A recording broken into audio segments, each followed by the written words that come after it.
ഞാൻ മോസ്കോയിൽ പോയി വൈരുദ്ധ്യാധിഷ്ഠിത ഭൗതികവാദവും ചരിത്രപരമായ ഭൗതികവാദവും മാർസിയൻ സാമ്പത്തിക ശാസ്ത്രമൊക്കെ പഠിച്ച് പരീക്ഷ എഴുതി ജയിച്ച് സർട്ടിഫിക്കറ്റ് പെരയിൽ വെച്ചിട്ടാണ് കാസിം വിളിച്ചപ്പോൾ വന്നത്. പിണറായി വിജയൻ ലെനിനെ കണ്ടിട്ടില്ല. ഞാൻ ലെനിനെ കണ്ടിട്ടുണ്ട്. സഖാവ് ലെനിനെ ഞാൻ കണ്ടിട്ടുണ്ട്. പിണറായി വിജയൻ കണ്ടിട്ടില്ല, അച്യുതാനന്ദൻ കണ്ടിട്ടില്ല, അവരാരും ഈ ആനിരാജ കണ്ടിട്ടില്ല. എന്തുകൊണ്ട് BJP കമ്മ്യൂണിസ്റ്റ് മുക്ത ഭാരതം എന്ന് പറയണില്ല? മുക്തമാകാൻ മാത്രം സാധനം ഇല്ലെന്ന് ഈ പിണറായി വിജയൻ പറയണ്ടല്ലോ. കോൺഗ്രസ് ഇങ്ങനെ ആള് പോയിക്കൊണ്ടിരിക്കുന്നു. കോൺഗ്രസ് പോയത് തന്നെയാണ് അയാളും. എല്ലാ പാർട്ടികളും കോൺഗ്രസ് ആവുന്ന മാതാവിന്റെ ഉദരത്തിൽ നിന്ന് വന്ന സഹോദരീ സഹോദരന്മാരാണ്. പാർലമെന്റ് ഉദ്ഘാടനം ചെയ്യുന്നത് സന്യാസിമാരും ക്ഷേത്രം ഉദ്ഘാടനം ചെയ്യുന്നത് പ്രധാനമന്ത്രിയും ആയാൽ പിന്നെ സെക്യുലറിസം ഉണ്ടോ? അതായത് മുസ്ലിം കമ്മ്യൂണിറ്റി ഒരു സെക്കൻഡ് ക്ലാസ് സിറ്റിസൺസ് ആവും, മറ്റൊരു ഒറിജിനൽ സിറ്റിസൺസ് ആവും. 100 പേര് പലസ്തീനിൽ മരിച്ചപ്പോൾ നമ്മൾ പ്രകടനങ്ങളൊക്കെ നടത്തി. 35,000 പേര് മരിച്ചപ്പോൾ നമുക്കിപ്പോൾ അത് ശീലായി. ആ വെള്ളക്കാരായ കൊള്ളക്കാർ അതൊക്കെ കടത്തിക്കൊണ്ടുപോയി ചതഞ്ഞരഞ്ഞ് ചവച്ചു തുപ്പിയ ഇന്ത്യയുടെ മേൽ സ്വർഗതുല്യമായ ഒരു ഇന്ത്യയെ കെട്ടിപ്പടുത്ത് ലോകത്തിന്റെ മുമ്പിൽ അഭിമാനകരമായ അസ്തിത്വം ഇന്ത്യക്ക് നേടിക്കൊടുത്തത് പണ്ഡിറ്റ് ജവഹർലാൽ നെഹ്റുവാണ്. ഹിന്ദുവായ ഗോഡ്സെ, ഹിന്ദുവായ ഗാന്ധിയെ വെടിവെച്ചു കൊന്നു. സാമൂതിരി രാജാവ് നമ്മുടെ കണ്ട ദൈവത്തെ പോലെയാണ് ഇവിടുത്തെ മുസ്ലിങ്ങൾ കൊണ്ടുവരുന്നത്. പോർച്ചുഗീസുകാർക്ക് പറങ്കികൾക്ക് നമ്മുടെ മലബാറിൽ നിന്ന് കിട്ടിയ അത്രയും ശക്തമായ തിരിച്ചടി ലോകത്ത് ഒരു പ്രദേശത്തും കിട്ടിയില്ല. ഞങ്ങൾ കളമശ്ശേരിയിൽ ഈ യഹോവ സാക്ഷികളുടെ ഒരു ഇത് നടന്നു. അവരുടെ ഒരു പ്രാർത്ഥനാ യോഗം. അവിടെ ഒരാൾ ബോംബ് വെച്ചിട്ട് 9 ആളെ കൊന്നു. പത്രമാധ്യമങ്ങളൊക്കെ നിരന്തരമായി തിരയിലായിരുന്നു. ഇവൻ ഒറ്റക്കായിരിക്കില്ല, വേറെ ആളുകളുണ്ടാവും. ഒരു മുസ്ലിമിനെ കിട്ടാൻ വേണ്ടി വേണ്ടത്ര പണിയെടുത്തു എല്ലാവരും കൂടി. ഒരു ഡൊമിനിക് മാർട്ടിൻ വന്ന് ഞാനാണ് ചെയ്തത്. അപ്പോഴും ഇവർ പറഞ്ഞു വേറെ ആരെങ്കിലും ഉണ്ടാവും, വേറെ ആരെങ്കിലും ഉണ്ട്. ഇവൻ മുമ്പ് ദുബായിലായിരുന്നു.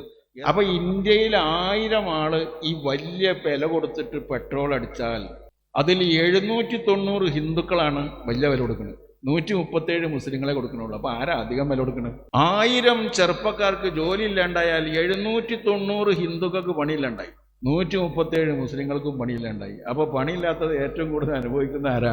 ഹിന്ദുവാണ്. അപ്പൊ പിന്നത്തെ എങ്ങനെ ഹിന്ദുക്കളെ കുറവുണ്ടാകുക? ഈ കുട്ടികൾ കല്യാണത്തിന് പോകുമ്പോൾ സൂസ് ഉണ്ടല്ലോ, ലൈറ്റും കത്തും ഒരു ഒച്ചയുണ്ടാവും. അങ്ങനത്തെ സൂസിട്ടാണ് ഇയാൾ അമേരിക്കയിൽ പോയത്. നമുക്ക് മാനക്കേടല്ല, ഇയാൾ നമ്മളെ പ്രധാനമന്ത്രിയാണ്. കോവിഡ് വാക്സിൻ നിർമ്മിച്ചവർ, വ്യാജ മരുന്നുകൾ ഉൽപ്പാദിപ്പിക്കുന്നവർ, ജനവിരുദ്ധമായ നടപടികളിൽ ഏർപ്പെടുന്നവർ, അഴിമതി നടത്തുന്നവർ, ഇങ്ങനെ എല്ലാ കമ്പനികളിൽ നിന്നുമായി സുമാർ 20,000 കോടി രൂപ കൈക്കൂലിയായി വാങ്ങിയ, അഴിമതിയായി വാങ്ങിയ, അതിൻ്റെ പ്രത്യുപകാരം പണം തന്നവർക്ക് മാത്രം ചെയ്തു കൊടുത്തുകൊണ്ടിരിക്കുന്ന ഒരു ഗവൺമെൻറ് 100 കോടി അഴിമതി കേസാണെന്നും പറഞ്ഞ് കോൺഗ്രസും അവരും തമ്മിൽ തെരഞ്ഞെടുപ്പ് ധാരണ ഉണ്ടാക്കുകയും അവിടുത്തെ 7 പാർലമെൻറ്റ് സീറ്റിൽ നമ്മൾ ജയിക്കുമെന്ന് ഉറപ്പാക്കുകയും ഈ ഇലക്ടറൽ ബോണ്ട് എന്ന് പറയുന്ന അഴിമതി കഥകൾ ഒന്നൊന്നായി സുപ്രീം കോടതിയുടെ കർശന നിർദ്ദേശം പാലിച്ച് പുറത്തുവിടുകയും ചെയ്തുകൊണ്ടിരിക്കുമ്പോഴാണ് ഇയാൾ അറസ്റ്റ് ചെയ്തത്. അന്ന് വൈകുന്നേരം 6 മണിക്കാണ് സുപ്രീം കോടതി BJPയുടെ അഴിമതി തുറന്നു കാട്ടുന്ന ഈ ബോണ്ടുകളുടെ കഥകൾ മുഴുവൻ ഇലക്ഷൻ കമ്മീഷൻ വഴി പ്രസിദ്ധീകരിച്ചത് സുപ്രീം കോടതിയുടെ കൽപ്പന പ്രകാരം.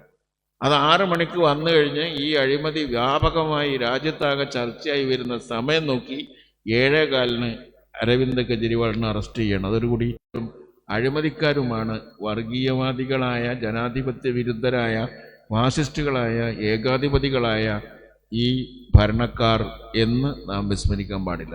അപ്പോൾ അഴിമതിക്കാരാണ്, ചെറിയ അഴിമതിയൊന്നുമല്ല, ഗുണ്ടാ പിരിവാണ്, പിടിച്ചുപറിയാണ്. എക്സ്റ്റോർഷൻ എന്ന് പറയും നിയമത്തിൽ. എക്സ്റ്റോർഷൻ നടത്തുന്നവരാണ്, പിടിച്ചുപറി നടത്തുന്നവരാണ്. ED എന്ന് പറയുന്ന സ്ഥാപനത്തിൻ്റെ അധികാരത്തിൽ അഴിമതിക്ക് കേസെടുക്കാൻ EDക്ക് അധികാരമില്ല. EDക്കുള്ള അധികാരം കള്ളപ്പണം കണ്ടെത്തലാണ്. PMLA എന്ന് പറയുന്ന ആക്റ്റാണ്, മണി ലോണ്ടറിങ് ആക്ട്. കള്ളപ്പണം കണ്ടെത്തുക, കള്ളപ്പണം തീവ്രവാദ പ്രവർത്തനത്തിന് ഉപയോഗിച്ചിട്ടുണ്ടോ എന്ന് നോക്കുക, അതിൽ നടപടി എടുക്കുന്ന പണിയാണ് EDക്കുള്ളത്. അഴിമതി അന്വേഷിക്കേണ്ടത് CBI ആണ്. പ്രിവെൻഷൻ ഓഫ് കറപ്ഷൻ ആക്ട് എന്ന് പറയുന്ന PCA നിയമം വെച്ച് അഴിമതി അന്വേഷിക്കേണ്ടത് CBI പോലുള്ള സ്ഥാപനങ്ങളാണ്. ED നോക്കേണ്ടത് കള്ളപ്പണമാണ്. കള്ളപ്പണമായിട്ട് യാതൊരു ബന്ധമില്ലാതെ അഴിമതി കേസിൽ എങ്ങനെ ED പോയി അറസ്റ്റ് ചെയ്യാം? നിയമവിരുദ്ധമായ തരത്തിൽ ഇപ്പോൾ ഏതാണ്ട് ഒരു 121 122 പ്രതിപക്ഷ നേതാക്കന്മാരെ ജയിലിലാക്കിയിട്ടുണ്ട്. കെജ്രിവാൾ കൂടാതെ 2 പ്രധാനപ്പെട്ട മന്ത്രിമാർ, അവരുടെ മന്ത്രിമാരെയും ജയിലിലാക്കി. ഡൽഹി കീഴടക്കാൻ ഇതുവരെ BJP കഴിഞ്ഞിട്ടില്ല. അതുകൊണ്ടാണ് ഡൽഹി തകർക്കുക, അരവിന്ദ് കെജ്രിവാളിനെ പുറത്തിറങ്ങാൻ സമ്മതിക്കാതിരിക്കുക തീരുമാനിച്ചത്. അകത്തായപ്പോൾ കെജ്രിവാൾ പത്രക്കാരോട് പറഞ്ഞു, കുഴപ്പമില്ല, അകത്തായാലും പുറത്തായാലും ഞാൻ മുഖ്യമന്ത്രിയായി ഭരിക്കുന്നതാണ്. അപ്പോഴാണ് ഇവർ അത്ഭുതപ്പെട്ടത്. മുഖ്യമന്ത്രിയായിട്ട് ഭരിക്കാൻ പറ്റില്ല എന്ന് വിചാരിച്ചിട്ട് ഇയാൾ അറസ്റ്റ് ചെയ്ത് ജയിലിലാക്കിയാൽ ഇയാളെ കൊണ്ട് രാജിവെപ്പിക്കാം, മന്ത്രിസഭ പിരിച്ചുവിടാം, കേന്ദ്രം പിരിച്ചുവിടാൻ വേണ്ടി സമീപിച്ചു. അപ്പൊ ഇദ്ദേഹം അവിടെ ഇരുന്ന് ഭരിക്കും എന്ന് പറയുമ്പോൾ ഭരിക്കാൻ പറ്റുമോ എന്നൊരു സംശയം. എന്നാ ഭരിക്കാൻ പറ്റും. അരവിന്ദ് കെജ്രിവാൾ ഒരു നിസ്സാരക്കാരനല്ല, നല്ല ബുദ്ധിമാനാണ്. ഭരിക്കാൻ പറ്റുന്ന ഒരു മുഖ്യമന്ത്രിക്ക് ഭരിക്കുമ്പോൾ മുഖ്യമന്ത്രിയുടെ വകുപ്പുകളിലെ ഫയലൊക്കെ ഒപ്പിട്ട് കൊടുക്കേണ്ടി വരും, ഫയൽ നോക്കേണ്ടി വരും, ഇതൊക്കെ ജയിലിലേക്ക് കൊണ്ടുവരേണ്ടി വരും. അതൊക്കെ ഒരു ബുദ്ധിമുട്ടുള്ള കാര്യമാണ്. അങ്ങനെ ഭരിക്കാൻ പറ്റില്ല എന്നാണ് ഇവർ വിചാരിച്ചത്. പക്ഷെ കെജ്രിവാൾ ചെയ്ത പണി എന്തായാലും, കെജ്രിവാൾ ഇപ്പോൾ ചെയ്തല്ല, ആദ്യം തന്നെ അയാൾ IIT ഒക്കെ പാസ്സായ വലിയ വിദ്യാസമ്പന്നനായ മനുഷ്യനാണ്, മിടുക്കനാണ്. ആ കെജ്രിവാൾ ചെയ്ത എന്താ അറിയോ, അയാൾക്കൊരു വകുപ്പില്ല മന്ത്രിസഭയിൽ, വകുപ്പില്ല അയാൾക്ക്. എല്ലാ വകുപ്പും മന്ത്രിമാരുടെ കയ്യിലാണ്. ഇയാൾക്ക് ആകെയുള്ള പണി മന്ത്രിമാരെ സൂപ്പർവൈസ് ചെയ്യാൻ, അത് ജയിലിലായാലും ചെയ്യാം.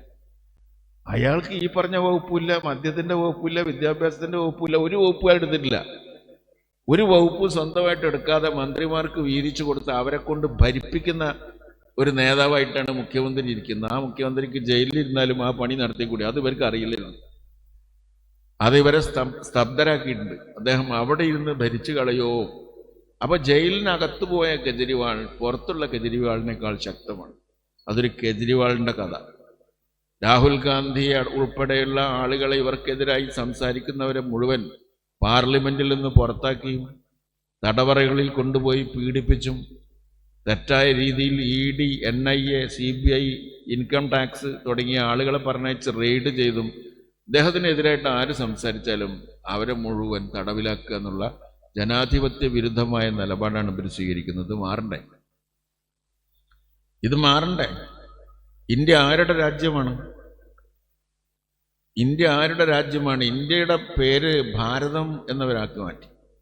ഒരു വർഷം മുമ്പ് ഒരു BJPയുടെ നേതാവ് സുപ്രീം കോടതിയിൽ ഒരു കേസ് കൊടുത്തിരുന്നു. എന്താണെന്ന് വെച്ചാൽ ഇന്ത്യയിലുള്ള എല്ലാ പ്രദേശങ്ങളുടെയും അതുപോലെ പഴയ പേരുകളൊക്കെ ഒന്ന് മാറ്റണം, മുഗൾ ചക്രവർത്തിമാരുടെ പേരൊക്കെ ഉണ്ടല്ലോ, ഒന്നിച്ച് മാറ്റാൻ ഒരു നിർദ്ദേശം കൊടുക്കണമെന്നും പേരു മാറ്റാൻ ഒരു കമ്മീഷനെ നിയോഗിക്കണം എന്നാണ് സുപ്രീം കോടതിയോട് പറഞ്ഞത്.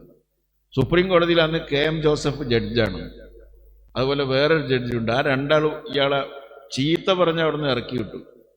ഇന്ത്യ രാജ്യത്തിൻ്റെ ഓരോ സ്ഥലത്തിൻ്റെയും പേര് മാറ്റണം, പേരുമാറ്റൽ കമ്മീഷൻ പറഞ്ഞൊരു കമ്മീഷനെ വേറെ വെക്കണം. അതൊക്കെ അസാധ്യമാണ്, അതൊക്കെ ഈ രാജ്യത്തിൻ്റെ സംസ്കാരത്തിൻ്റെ ഭാഗമാണ് എന്ന് പറഞ്ഞു. സുപ്രീം കോടതി അയാളെ ആട്ടി ഓടിച്ചതാണ്. അങ്ങനെയുള്ള ആവശ്യങ്ങളൊക്കെയാണ് ഇവർ ഉന്നയിക്കുന്നത്. ഇപ്പോൾ നിങ്ങൾ വിചാരിച്ചത് ശാന്തമായിട്ട് നമുക്കിരിക്കാം, ഇതുപോലുള്ള ഇലക്ഷൻ ഇനിയും വരും, അന്നത്തെ കൺവെൻഷനിൽ പങ്കെടുക്കാം, ഇന്ന് പോയില്ലെങ്കിലും വലിയ കുഴപ്പമില്ല എന്നൊക്കെ നിങ്ങൾ വിചാരിച്ചില്ലേ? ആര് പറഞ്ഞു നിങ്ങളോട് അടുത്ത ഇലക്ഷൻ വരും? ഇനിയൊരു ഇലക്ഷൻ ഉണ്ടാവുന്ന നിങ്ങളോട് ആരാ പറഞ്ഞു? ഐ ഡോണ്ട് ബിലീവ് ഇനിയൊരു ഇലക്ഷൻ ആവശ്യം ഉണ്ടായിരിക്കില്ല അവർക്ക്. ഈ ഇലക്ഷനിൽ കൂടി അവർ ജയിക്കുകയാണെങ്കിൽ വേറൊരു തെരഞ്ഞെടുപ്പില്ല, നിങ്ങൾ വോട്ട് ചെയ്യേണ്ടതായിട്ടൊന്നും വരില്ല. ജനാധിപത്യത്തിൽ ആ അവകാശം പോലും നിഷേധിക്കപ്പെടുന്ന സാഹചര്യം വരും. ഇന്ത്യയിൽ മതവർഗീയത വഴിയാണ് ഫാസിസം വളർന്നുകൊണ്ടിരിക്കുന്നത്. ഈ ഫാസിസ്റ്റ് പ്രസ്ഥാനം നമ്മുടെ ജനാധിപത്യത്തെ തകർത്തു. ഞാൻ ചോദിക്കട്ടെ, what you mean by democracy? എന്താണ് ജനാധിപത്യം എന്ന് ചോദിച്ചാൽ നമ്മൾ എന്തു പറയും? ജനാധിപത്യം എന്ന് പറഞ്ഞാൽ അതൊരു ഭൂരിപക്ഷത്തിൻ്റെ അധികാരമാണെന്നാണ് നമ്മുടെ മനസ്സിലുണ്ടാകുന്ന സങ്കല്പം. No, it is wrong. ജനാധിപത്യം എന്ന് പറഞ്ഞാൽ വ്യത്യസ്തനായിരിക്കുവാനുള്ള അവകാശമാണ്. മനസ്സിലായോ? വ്യത്യസ്തനായിരിക്കുവാനുള്ള അവകാശമാണ്.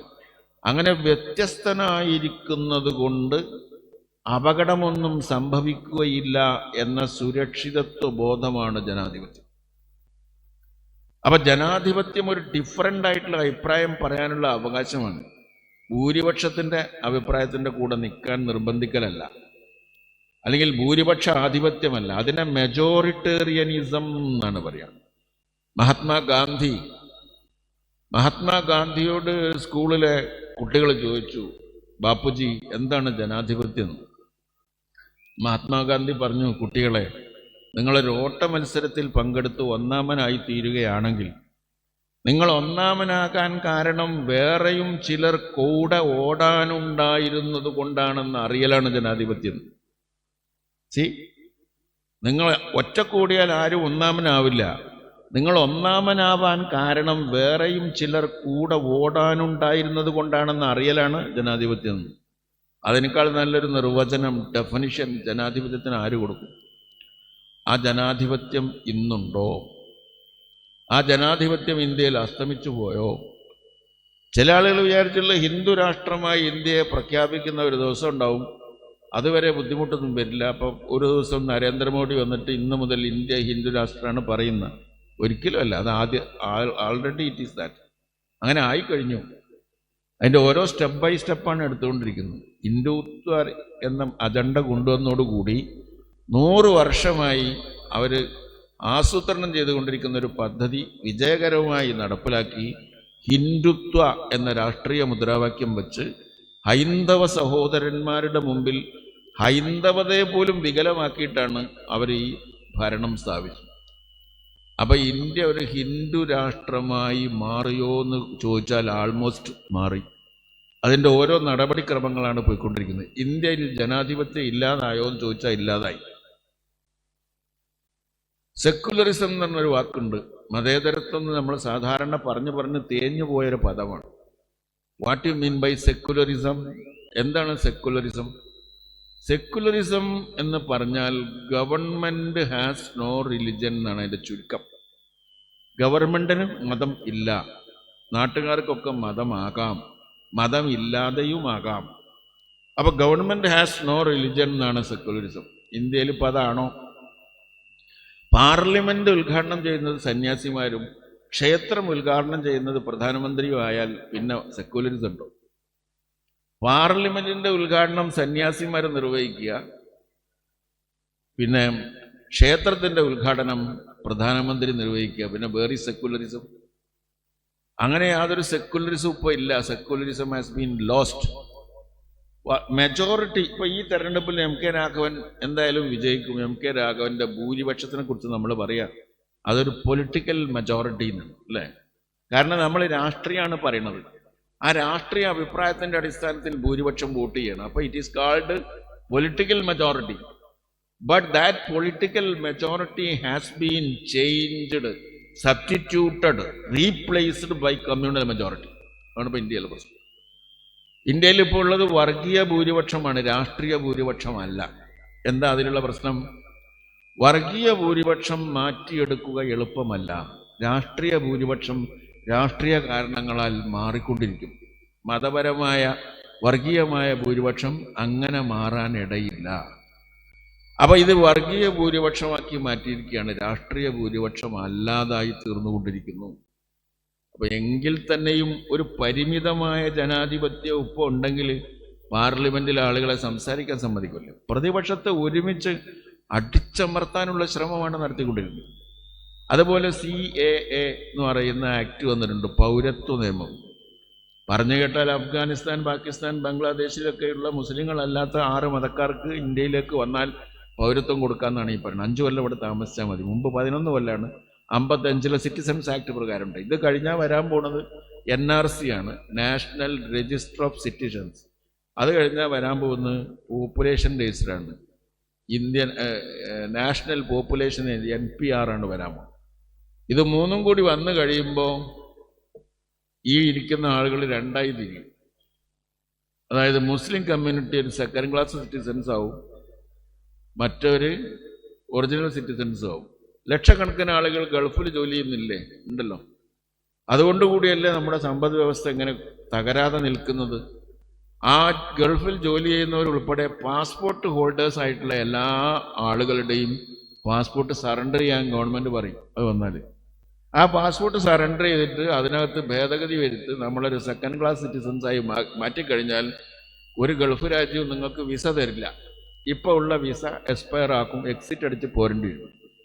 അപ്പോൾ ലക്ഷോപലക്ഷം ഇന്ത്യക്കാരായിട്ടുള്ള കേരളീയരായിട്ടുള്ള മുസ്ലിങ്ങൾക്ക്, മതന്യൂനപക്ഷങ്ങൾക്ക് പാസ്പോർട്ട് പോലും സെക്കൻഡ് ക്ലാസ് വിസ ഇല്ലാത്തൊരു സ്ഥിതി വന്നാൽ അവർ തിരിച്ചു വന്നാൽ നിങ്ങൾ എന്ത് ചെയ്യും?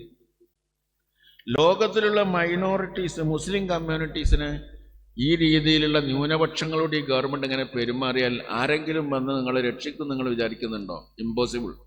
ലോകത്ത് ഒരു രാജ്യവും നിങ്ങളെ രക്ഷിക്കാൻ വരുന്നില്ല. ലോകത്ത് ഒരു രാജ്യത്തും നിങ്ങൾക്ക് പോകാനും പറ്റില്ല.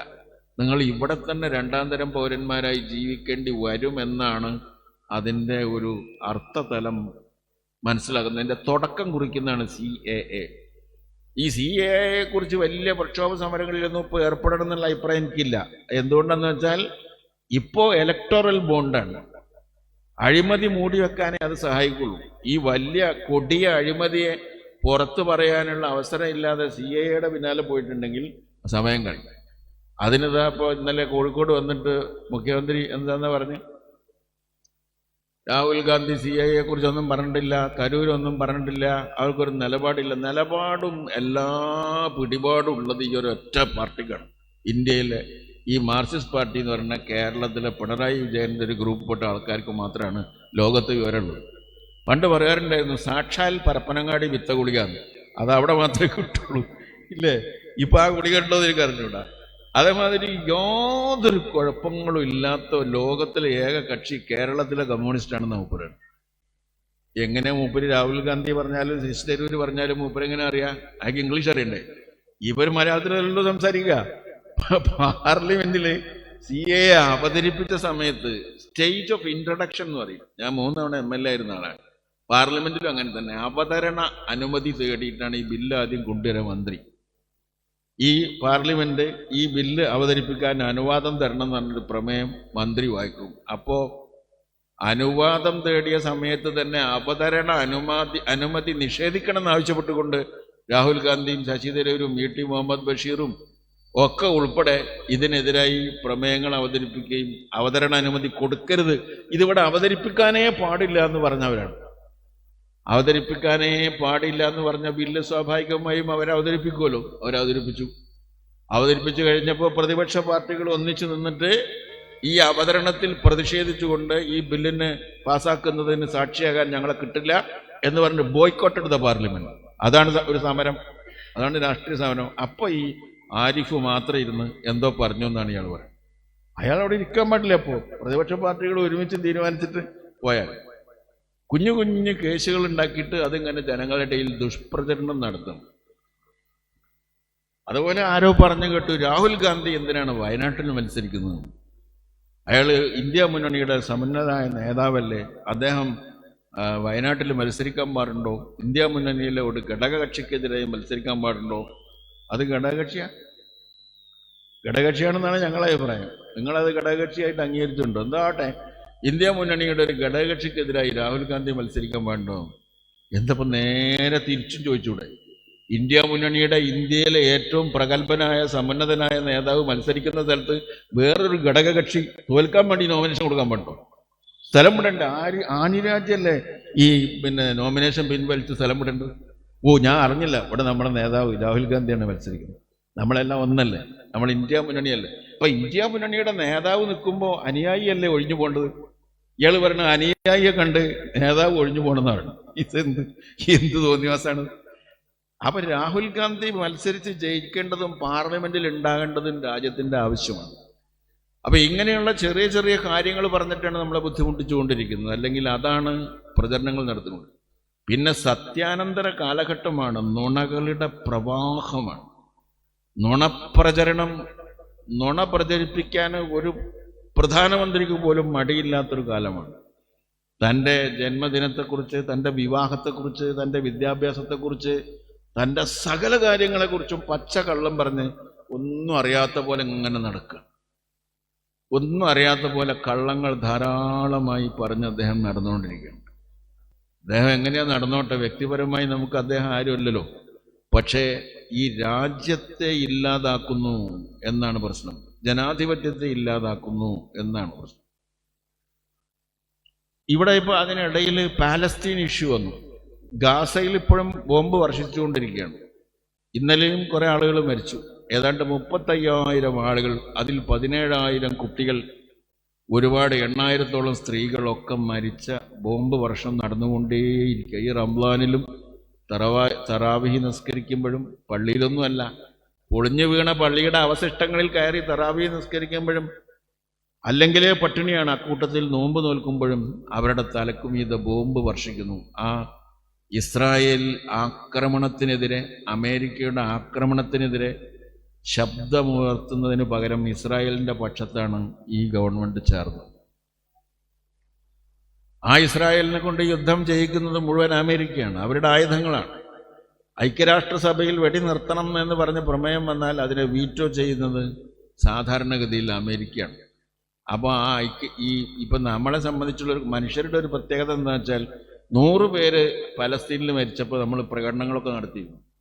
35,000 പേര് മരിച്ചപ്പോൾ നമുക്കിപ്പോൾ അത് ശീലമായി. ഇപ്പം പിന്നെ അങ്ങനെയുള്ള പ്രകടനം ഏർപ്പാടൊക്കെ ആളുകൾ നിർത്തി. കാരണം അതിങ്ങനെ മരിച്ചുകൊണ്ടിരിക്കുകയാണ്.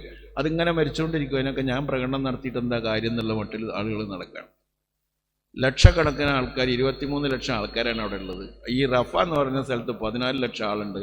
അവരെ മുഴുവൻ കൊല്ലുന്നാണ് ഈ ഇദ്ദേഹം പറയുന്നത്. ആരെങ്കിലും ചോദിക്കാനുണ്ടോ? ലോകത്ത് ആരെങ്കിലും ചോദിക്കാനുണ്ടോ? അവിടെ പ്രതിരോധ സമരം നടത്തിക്കൊണ്ടിരിക്കുന്ന ആളുകളുടെ ഒരു നേതാവ് പറഞ്ഞത്, ലോകത്തിലെ മുസൽമാന്മാരെ നിങ്ങളാരും ഞങ്ങൾക്ക് വേണ്ടി മയ്യത്ത് നമസ്കരിക്കരുത്, കാരണം മരിച്ചത് നിങ്ങളാണ്, ഞങ്ങളല്ല എന്നാണ് അതിൻ്റെ നേതാവ് പറഞ്ഞു. ഞങ്ങൾക്കിപ്പോഴും ജീവനുണ്ട്, ഞങ്ങൾ അതാ മരിക്കുന്ന ഞങ്ങൾ അറിയുന്നുണ്ട്, ഞങ്ങൾ മരിക്കുന്ന വിശ്വസിച്ച് നടക്കുന്നവരെ. നിങ്ങളെന്നോ മരിച്ചുപോയി, അതുകൊണ്ട് ദയവായി നിങ്ങൾ മയ്യത്ത് നമസ്കരിക്കരുത് എന്നാണ് അദ്ദേഹം പറഞ്ഞത്. അതൊന്ന് ആലോചിച്ച് നോക്കി അതിൻ്റെ ഒരു ശക്തി. ആ ഹമാസിൻ്റെ പ്രശ്നം വന്നപ്പോഴും ഇസ്രായേലി പ്രശ്നം വന്നപ്പോഴും അതിനെ അനുകൂലിച്ചത് ആരാ? അതിനെ അനുകൂലിച്ചത് ഇന്ത്യ ഗവൺമെൻറ് ഒറ്റയടിക്ക് ആരോടും ചോദിക്കാതെ, ഒരു പാർലമെൻറ്റ് വിളിച്ചുകൂടാതെ, ഒരു അഭിപ്രായം അന്വേഷിക്കാതെ പിന്തുണ കൊടുത്തു. എന്നാൽ മഹാത്മാഗാന്ധിയാണ് പലസ്തീൻ എന്ന പ്രദേശത്തിന് വേണ്ടി പലസ്തീൻ വെട്ടിമുറിക്കാൻ പാടില്ല എന്ന് ആദ്യമായി ലോകത്തോട് വിളിച്ചു പറഞ്ഞ മനുഷ്യൻ മഹാത്മാഗാന്ധിയാണ്.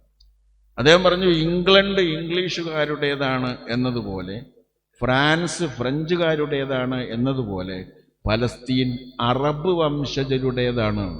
മുസ്ലിം അല്ല, അറബ് വംശജരുടെയാണ്. ആ പലസ്തീനിൽ മുസ്ലിങ്ങളും ജൂതന്മാരും ക്രിസ്ത്യാനികളും ഉണ്ട്. അറബ് വംശജരുടെയാണെന്ന് പറഞ്ഞ ആളാണ് ഗാന്ധിജി. ആ ഗാന്ധിജി പറഞ്ഞത്, ബ്രിട്ടീഷുകാരൻ്റെ തോക്കിൻ്റെ നിഴലിൽ അവിടെ ആരും പോയി കുടി വാർക്കരുത് എന്ന് പറഞ്ഞാണ് ഗാന്ധിജി. പണ്ഡിറ്റ് ജവഹർലാൽ നെഹ്റു, ഇന്ദിരാഗാന്ധി എല്ലാം യാസർ അറഫാത്തിൻ്റെ കൂടെ, പാലസ്തീൻ്റെ കൂടെ നമ്മുടെ ബ്രദേഴ്സായിട്ട് അവരെ കണ്ടിരുന്നവരാണ്. ആ പാലസ്തീനിലെ ഈ ഗസയിൽ, ഇസ്രായേലിൽ ഒരു വലിയ തുറമുഖമുണ്ട്. അതിൻ്റെ പേര് ഹൈഫ പോർട്ട് എന്നാണ്. ആ ഹൈഫ പോർട്ട് നടത്തുന്നത് അഡാനിയാണ്. ആ അഡാനിക്കത് വാങ്ങിക്കൊടുത്തത് ഈ മോഡിയാണ്. അവിടെ ബോംബ് വീഴാൻ പാടില്ലല്ലോ, അവിടെ യുദ്ധം പിന്നെ അങ്ങോട്ട് ചെല്ലാൻ പാടില്ലല്ലോ. അപ്പോൾ അതുകൊണ്ട് അഡാനിക്ക് പോർട്ടിൻ്റെ ഭരണമൊക്കെ വാങ്ങിക്കൊടുത്ത നരേന്ദ്രമോദി അഡാനിയെ സംരക്ഷിക്കാൻ കൂടിയാണ്. അപ്പോൾ നമ്മുടെ സമ്പത്ത് മുഴുവൻ വിറ്റ് തുലക്കുന്നു. പണ്ഡിറ്റ് ജവഹർലാൽ നെഹ്റു പ്രധാനമന്ത്രിയാവുമ്പോൾ ഇന്ത്യയിൽ എന്തുണ്ടായിരുന്നു? ഒന്നും ഉണ്ടായിരുന്നില്ല. നിരക്ഷരരായ മനുഷ്യർ, ദരിദ്ര നാരായണന്മാർ എന്നൊക്കെ അന്നിട്ട പേരാ. പട്ടിണിക്കാർ, ഒരു വീട്ടിലും വൈദ്യുതിയില്ല, കുട്ടികൾക്ക് വിദ്യാഭ്യാസമില്ല, സ്കൂളില്ല, വെള്ളമില്ല, വ്യവസായശാലകളില്ല, പട്ടിണിയും ദുരന്തങ്ങളുമാണ്. വില കൂടിയ സകലതും വെള്ളക്കാരായ കൊള്ളക്കാർ കടത്തിക്കൊണ്ടുപോയി. ആ വെള്ളക്കാരായ കൊള്ളക്കാർ അതൊക്കെ കടത്തിക്കൊണ്ടുപോയി ചതഞ്ഞരഞ്ഞ് ചവച്ചു തുപ്പിയ ഇന്ത്യയുടെ മേൽ സ്വർഗതുല്യമായ ഒരു ഇന്ത്യയെ കെട്ടിപ്പടുത്ത് ലോകത്തിൻ്റെ മുമ്പിൽ അഭിമാനകരമായ അസ്തിത്വം ഇന്ത്യക്ക് നേടിക്കൊടുത്തത് പണ്ഡിറ്റ് ജവഹർലാൽ നെഹ്റുവാണ്. ആ ജവഹർലാൽ നെഹ്റു ഉണ്ടാക്കിയ സകലതും ഇയാൾ വിറ്റ് തുലക്കുകയാണ്. ആദ്യമായി വ്യവസായശാലകൾ പണിതത്. ഇപ്പോൾ പോലും മൻമോഹൻ സിംഗ് കൊണ്ടുവന്ന പദ്ധതികളാണ് PM എന്ന് പറഞ്ഞിട്ട് ഇദ്ദേഹത്തിൻ്റെ പേര് ചേർത്തിട്ട് ഇദ്ദേഹം നടപ്പിലാക്കിക്കൊണ്ട് ഒന്നും ഇവർ കൊണ്ടുവന്നതല്ല.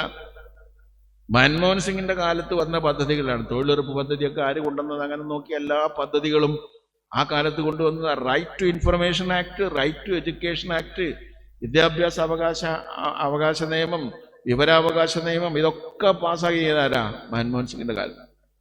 കുറച്ച് മാത്രം സംസാരിക്കുകയും കൂടുതൽ കാര്യങ്ങൾ പ്രവർത്തിക്കുകയും ചെയ്യുന്ന ഇതുപോലെ മാന്യനായ ഒരു മന്ത്രിയെ, ഒരു പ്രധാനമന്ത്രിയെ ഇന്ത്യ കണ്ടിട്ടുണ്ടായിരുന്നു. മൻമോഹൻ സിംഗ് എത്രമാത്രം ശാന്തനായിരുന്നു, എത്രമാത്രം ഉന്നതമായ വ്യക്തിത്വമായിരുന്നു. പണ്ഡിറ്റ് ജവഹർലാൽ നെഹ്റു ഈ ലോകത്തിൻ്റെ ഉയരങ്ങളിൽ എത്തിച്ചേർന്നത് ചേരിചേരാ രാജ്യങ്ങളെ ഉണ്ടാക്കിയത് കൊണ്ടും യുദ്ധങ്ങൾക്കെതിരായി നിന്നതുകൊണ്ടും സാമ്രാജ്യത്വ വിരുദ്ധമായി പ്രവർത്തിച്ചത് കൊണ്ടുമൊക്കെയാണ്. ആ പണ്ഡിറ്റ് ജവഹർലാൽ നെഹ്റുവിനെയും ലാൽ ബഹദൂർ ശാസ്ത്രിയെയും ഗുൽസാരിലാൽ നന്ദയെയും ഇന്ദിരാഗാന്ധിയെയും രാജീവ് ഗാന്ധിയെയും അവസാനം മൻമോഹൻ സിംഗ് വരെയുള്ള പ്രധാനമന്ത്രിമാരെ മുഴുവൻ അധികാരത്തിലേറ്റിയതിൽ മഹാഭൂരിപക്ഷം ഹിന്ദുക്കളാണ്. ഹൈന്ദവ സഹോദരന്മാർ കണ്ണിലെ കൃഷ്ണമണി പോലെ മതേതരത്വം കാത്തു സൂക്ഷിക്കുന്നവരാണ് ഇന്ത്യയിൽ ഇപ്പോഴും. ഹിന്ദുവും മറ്റു മതക്കാരും തമ്മിലുള്ളൊരു സമരല്ലത്. ഹിന്ദു കൂടുതലുള്ള നമ്മളെ കൂടെയാണ്. 37% മനുഷ്യരെ വരെ കൂടെയുള്ളൂ. അതിൽ തന്നെ മുസ്ലിങ്ങളും ഇതര മതസ്ഥരും ഒക്കെ ഉണ്ട്. മഹാഭൂരിപക്ഷം വരുന്ന 63% ആളുകൾ ഉള്ളത് ഇപ്പുറത്താണ്. ഇന്ത്യ മുന്നണിയിലെ 28 പാർട്ടികളിലും ഭൂരിപക്ഷം ഹിന്ദുക്കളല്ലേ. സ്റ്റാലിൻ്റെ പാർട്ടിയിൽ ഹിന്ദുവാണ്, കമ്മ്യൂണിസ്റ്റുകാരുടെ കൂട്ടത്തിൽ ഹിന്ദുവാണ്, അഖിലേഷ് യാദവിൻ്റെ കൂട്ടത്തിൽ ഹിന്ദുവാണ്. അങ്ങനെ മതം പറയാനുള്ള മടിയുണ്ട് എനിക്ക്. പക്ഷെ ആ പാർട്ടികളിലെല്ലാം കൂടി ഉള്ള ഹിന്ദുക്കളെ ഒരുമിച്ച് ചേർത്താൽ BJPയിൽ അതിൻ്റെ 7 അയലത്ത് പോലും എത്താവുന്ന അത്ര ഹൈന്ദവ സഹോദരന്മാരില്ല. ഇല്ലാത്ത പാവപ്പെട്ട ഹൈന്ദവ സഹോദരന്മാരെ തെറ്റിദ്ധരിപ്പിച്ചിട്ടാണ് ചെയ്യുന്നത്. അരി കൊടുക്കാതെ, ജോലി കൊടുക്കാതെ, തൊഴിൽ കൊടുക്കാതെ, ആളുകളെ ദ്രോഹിച്ചുകൊണ്ട് എല്ലാ സാധനങ്ങൾക്കും വില കയറ്റിയിട്ട് ഹിന്ദുക്കളെ ദ്രോഹിക്കുന്ന ഗവൺമെൻറ്റാണിത്. ഹിന്ദു ഗവൺമെൻറ് അല്ല, അങ്ങനത്തെ ഒരു ഗവൺമെൻറ്റാണിത്. പിന്നെ അവർക്ക് കൊടുക്കുന്ന എന്താ? അവർക്കൊരു അമ്പലം ഉണ്ടാക്കി കൊടുക്കുന്നു, അവർക്കൊരു മുദ്രാവാക്യം കൊടുക്കുന്നു. ഈ ക്ഷേത്രങ്ങളൊക്കെ ഇവരാരും തരുന്നതിന് മുമ്പ് ഇഷ്ടംപോലെ ക്ഷേത്രങ്ങളും പള്ളികളും ഇവിടെ ഉണ്ട്. ഒരു ക്ഷേത്രമാണോ അരി ആവശ്യമുള്ളവന് വേണ്ടത്? ജോലി ആവശ്യമുള്ളവർ? അപ്പോൾ ഹിന്ദുക്കളുടെ ഭരണമല്ല ഇത്. ഹിന്ദുക്കൾക്ക് വേണ്ടിയുള്ള ഭരണമല്ല. ഇതൊന്നുമല്ല ഹിന്ദുത്വം. ഇതൊന്നും അല്ല എന്ന് സുപ്രീം കോടതി ജഡ്ജി പറഞ്ഞു BJPയുടെ പെറ്റീഷണറോട്. This is not Hindu. അദ്ദേഹം പഠിപ്പിച്ചു കൊടുത്തു, വേദങ്ങൾ ചൊല്ലിക്കൊടുത്തു സുപ്രീം കോടതി ജഡ്ജി. ഇതാണ് ഹിന്ദു, നിങ്ങൾ പറയണത് ഹിന്ദു അല്ല. അപ്പോൾ ഏതാണ് ഹിന്ദു? നിങ്ങൾ ആരുടെ കൂടെയാണ്? ഏത് ഹിന്ദു ആണ് നമ്മളെ കൂടെ ഉള്ളത്? മഹാത്മാഗാന്ധി പറഞ്ഞു, ഞാൻ നല്ലൊരു ഹിന്ദുവാണ്, അതുകൊണ്ട് തന്നെ ഞാൻ നല്ലൊരു മുസൽമാനും നല്ലൊരു ക്രൈസ്തവനും ആകുന്നു. ഞാൻ നല്ലൊരു ഹിന്ദുവാണ്, അതുകൊണ്ട് തന്നെ ഞാൻ നല്ലൊരു മുസൽമാനും നല്ലൊരു ക്രൈസ്തവനും ആകുന്നു. ആ മഹാത്മാഗാന്ധി ഒരു നല്ല ഹിന്ദുവായിരുന്നു. നാത്രാം വിനായക് ഗോഡ്സെ അവകാശപ്പെടുന്ന അയാൾ ഹിന്ദുവാണ്. ഹിന്ദുവായ ഗോഡ്സെ ഹിന്ദുവായ ഗാന്ധിയെ വെടിവെച്ചു കൊന്നു. ഇതിലേതാണ് നിങ്ങളെ ഹിന്ദു? ഗോഡ്സെ ഹിന്ദുത്വത്തിൻ്റെ പ്രതീകമാണ്. ഹിന്ദുവിൻ്റെ പ്രതിനിധി മഹാത്മാഗാന്ധിയാണ്. അതാണ് നമ്മുടെ ഹിന്ദു. അവരെ ഹിന്ദു തമ്മിലുള്ള വ്യത്യാസം. മഹാത്മാഗാന്ധിയെ കൊന്ന ഗോഡ്സെ ഹിന്ദുവാണ്, മഹാത്മാഗാന്ധി ഹിന്ദുവാണ്. അപ്പൊ ഹിന്ദുവിനെ കൊല്ലുകയാണ്. ഇതിൽ ഏതാണ് ശരിയായ ഹിന്ദു? ഏതാണ് ഹൈന്ദവ മതങ്ങൾ? വേദങ്ങളും ഉപനിഷത്തുകളും ഇതിഹാസങ്ങളും പുരാണങ്ങളും ഉപപുരാണങ്ങളും ഒക്കെ പറയുന്ന ഋഗ്വേദം, യജുർവേദം, സാമവേദം, അഥർവവേദം, ഗാന്ധർവവേദം, സ്ഥാപത്യവേദം, ആയുർവേദം തുടങ്ങിയ ധനുർവേദം തുടങ്ങിയ ഉപവേദങ്ങൾ, മഹാഭാരതം പോലുള്ള ഇതിഹാസങ്ങൾ, രാമായണം പോലുള്ള ഇതിഹാസങ്ങൾ, ഇതൊക്കെ രചിച്ചതാരാ? ഇതിലൊക്കെ പറഞ്ഞിട്ടുള്ള ഹിന്ദു ഏതാണ്? ഹൈന്ദവ സഹോദരന്മാർ ഏറ്റവും സഹിഷ്ണുതയുള്ള ഒരു മതവിഭാഗമാണ്. എല്ലാവരെയും ഉൾക്കൊള്ളുന്നവരാണ്. ഇവിടെ വന്ന മുസൽമാന്മാരെയും ക്രൈസ്തവരെയും ഒക്കെ സ്വീകരിച്ച് അവർക്കെല്ലാം പള്ളികളും ചർച്ചുകളും നിർമ്മിക്കാനുള്ള സഹായങ്ങൾ ഭൂമി നൽകിയതും പലപ്പോഴും കെട്ടിക്കൊടുത്തതും ഹൈന്ദവരായിട്ടുള്ള സഹോദരന്മാരും ഹൈന്ദവ രാജാക്കന്മാരുമാണ്. അവരെല്ലാവരെയും സ്വീകരിച്ച് നിങ്ങൾക്കറിയാം, നിങ്ങൾ കോഴിക്കോട് ജില്ലക്കാരാണ്. കോഴിക്കോട് എൻ്റെ മഹാചരിത്രം, 900 വർഷത്തെ കോഴിക്കോടിൻ്റെ ചരിത്രത്തിൻ്റെ അവകാശികളാണ് എൻ്റെ മുമ്പിലിരിക്കുന്നത് നിങ്ങളെല്ലാവരും. ഈ അവകാശം നിഷേധിക്കുന്നവരാണ് അപ്പുറത്ത് നടക്കുന്നത്. 900 വർഷം കേരളത്തിൽ ഒരു പക്ഷേ മലബാറിൽ ആദ്യം ഉണ്ടായ ഒരു പള്ളി ഹിജ്റ 518 AD 1124 പണിത മാടായി പള്ളിയാണ്. മുസ്ലിം കച്ചവടക്കാർ അറബിയിൽ നിന്ന് വന്നപ്പോൾ അവർക്ക് വേണ്ടി കെട്ടിക്കൊടുത്ത് അവരെ സഹായിച്ച് അവരും ചേർന്ന് സാമൂതിരി രാജാവിൻ്റെ സഹായത്തോടു കൂടി നിർമ്മിച്ച പള്ളിയാണ് മാടായി പള്ളി. നമ്മുടെ ഭരണാധികാരികൾ എന്നും ഹിന്ദുക്കളായിരുന്നു, ഒരു കുഴപ്പമുണ്ടായിരുന്നില്ല. സാമൂതിരി ഹിന്ദുവാണ്. കുറച്ചപ്പുറത്ത് കണ്ണൂരിലേക്ക് പോയാൽ മൂഷിക വംശമാണ് അവിടെ ഭരിച്ചിരുന്നത്. വളപട്ടണം എന്നൊരു സ്ഥലം കേട്ടിട്ടില്ലേ? അവിടുത്തെ രാജാവിൻ്റെ പേര് പട്ടണവലതൻ എന്നായിരുന്നു. അദ്ദേഹത്തിൻ്റെ പേരാണത്. മാരാഹിയായിരുന്നു. മൂഷിക വംശം എന്ന് പറഞ്ഞൊരു രാജകുടുംബമാണ് ഭരിച്ചിരുന്നത്. അതിൽ അറക്കൽ രാജാക്കന്മാർ വന്നത് പിന്നീട് കുറച്ചു കാലം കഴിഞ്ഞപ്പോൾ അതിൻ്റെ ഒരു ശാഖയുണ്ട്. പക്ഷെ ഈ കേരളം അന്നില്ല. ഈ മലബാർ മുഴുവൻ ഭരിച്ചിരുന്നത് കണ്ണൂർ വരെ, കാസർഗോഡ് വരെ മംഗലാപുരം വരെ ഭരിച്ചിരുന്നൊക്കെ ഹിന്ദു രാജാക്കന്മാർ. അതിൻ്റെ അപ്പുറത്ത് ഹിന്ദു രാജാക്കന്മാർ, ഒരു പ്രശ്നം ഉണ്ടായിരുന്നില്ല. മുസ്ലിങ്ങളും ഹിന്ദുക്കളും ക്രൈസ്തവരുടെ കുറവായിരുന്നു, എല്ലാവരും ഒരുമിച്ചാണ് നിന്നിരുന്നത്. സാമൂതിരി രാജാവ് നമ്മുടെ കണ്ട ദൈവത്തെ പോലെയാണ് ഇവിടുത്തെ മുസ്ലിങ്ങൾ കൊണ്ടുനടന്നത്. മുസ്ലിങ്ങൾ അദ്ദേഹം അങ്ങനെയാണ് കൊണ്ടുനടന്നത്. ഞാൻ ചോദിക്കട്ടെ, നിങ്ങൾക്ക് അറിയുമായിരിക്കും, കോഴിക്കോട് ജീവിക്കുന്ന, മലബാറിൽ ജീവിക്കുന്ന, തൻ്റെ അധികാരപരിധിയിൽ ജീവിക്കുന്ന മുസൽമാന്മാർക്ക് ഖാളിയെ നിയമിച്ചു കൊടുത്തിരുന്നത് സാമൂതിരിയാണ്. പള്ളിയിൽ ബാങ്ക് വിളിക്കുന്ന മുഅദ്ദിനെ നിയമിച്ചു കൊടുത്തിരുന്നത് സാമൂതിരിയാണ്. അവർക്ക് രണ്ടുപേർക്കും ശമ്പളം കൊടുത്തിരുന്നത് സാമൂതിരി രാജാവാണ്. ഇത് നമുക്ക് പറയാൻ പറ്റുമോ? രാജാവ്, സാമൂതിരി രാജാവ് പൊതു ഖജാനയിൽ നിന്ന് പണം എടുത്തിട്ട് ഖാളിക്കും മുഅദ്ദിനും ബാങ്ക് വിളിക്കുന്നതിനും ശമ്പളം കൊടുക്കുകയാണ്. അദ്ദേഹമാണ് അവരൊക്കെ നിയമിക്കുന്നത്, അല്ലേ? വെള്ളിയാഴ്ച ജുമാ നമസ്കാരത്തിന് പോകാത്ത മലബാറിലെ മുസ്ലിങ്ങൾക്ക് സാമൂതിരി ഫൈനിട്ടിരുന്നു എന്ന് പറഞ്ഞാൽ ഞങ്ങൾ വിശ്വസിക്കുമോ? ഇപ്പോൾ ഒരു മുസ്ലിം സംഘടന ഫൈനിടുമോ? സുന്നി ഇടോ, മുജാഹിദ് ഇടോ, ജമാഅത്തെ ഇസ്ലാമി ഇടോ, മഹല്ല് കമ്മിറ്റി ഇടോ? അത് കണ്ടില്ല എന്ന് നടിക്കുക. വരാത്തവൻ വരണ്ട, ഓനും പഠിച്ചവനോട്ട് ആയിക്കോട്ടെ എന്നാണ് അല്ലേ ഉള്ളൂ. ഇസ്ലാം മതം പ്രചരിപ്പിക്കപ്പെട്ട ഇസ്ലാം മതത്തോടുള്ള റെസ്പെക്റ്റ് കൊണ്ട് ഇസ്ലാം മത വിശ്വാസികൾ ഇസ്ലാമായി ജീവിക്കാൻ വേണ്ടി, അവരുടെ ഒരു ആരാധനയും മുടക്കാതിരിക്കാൻ വേണ്ടി വെള്ളിയാഴ്ച ജുമാ നമസ്കാരത്തിന് പോകാതിരിക്കുന്നവന് ഫൈനിട്ട രാജാവാണ് സാമൂതിരി. ആ സാമൂതിരിക്ക് വേണ്ടി ജീവൻ ബലിയർപ്പിച്ചവരാണ് കുഞ്ഞാലിമരക്കാരും നാവികസേനയിൽ പ്രവർത്തിച്ചിരുന്ന ആളുകളും. പോർച്ചുഗീസുകാർക്കെതിരായി ധീരോദത്തമായ സമരം, അതാണ് മലബാറിലെ മുസ്ലിങ്ങളുടെ പാരമ്പര്യം, ഹിന്ദുക്കളുടെയും. അത് കഴിഞ്ഞ് പിന്നെ ബ്രിട്ടീഷുകാർക്കെതിരായ സമരം. നമ്മൾ സാമ്രാജ്യത്വത്തിനെതിരായ സമരത്തിലുണ്ടായിരുന്നു, ബ്രിട്ടീഷുകാർക്കെതിരായ സമരത്തിലുണ്ടായിരുന്നു. മുസ്ലിങ്ങളും ഹിന്ദുക്കളും തമ്മിൽ സമരം ഉണ്ടായിരുന്നില്ല. നമ്മൾ ഒരുമിച്ച് നിന്നാണ് അതൊക്കെ ചെയ്തത്. ഈ പോർച്ചുഗീസുകാർക്ക്, പറങ്കികൾക്ക് നമ്മുടെ മലബാറിൽ നിന്ന് കിട്ടിയ അത്രയും ശക്തമായ തിരിച്ചടി ലോകത്ത് ഒരു പ്രദേശത്തും കിട്ടിയില്ല. അങ്ങനത്തെ ഒരു രാജ്യമാണ്, പ്രദേശമായിരുന്നു ഈ മലബാർ. ഈ മലബാറിനെ കുറിച്ചുള്ള ഈ കഥ, ഇതുപോലുള്ള ഒരുപാട് ആവേശകരമായ സംഭവവികാസങ്ങൾ അറിയാൻ നിങ്ങൾ പൊന്നാനിയിലെ ഷെയ്ഖ് സൈനുദ്ദീൻ മക്തൂം രണ്ടാമൻ എഴുതിയ തുഹ്ഫത്തുൽ മുജാഹിദീൻ വായിച്ചാൽ മതി. അതിൻ്റെ എല്ലാ ഭാഷകളിലുള്ള പരിഭാഷകളുണ്ട്. അതിൽ അദ്ദേഹം ഷെയ്ഖ് സൈനുദ്ദീൻ മക്തൂം പറയുന്ന കാര്യങ്ങളാണ് ഞാനീ പറഞ്ഞതല്ല, എൻ്റെ സ്വന്തം അഭിപ്രായമല്ല.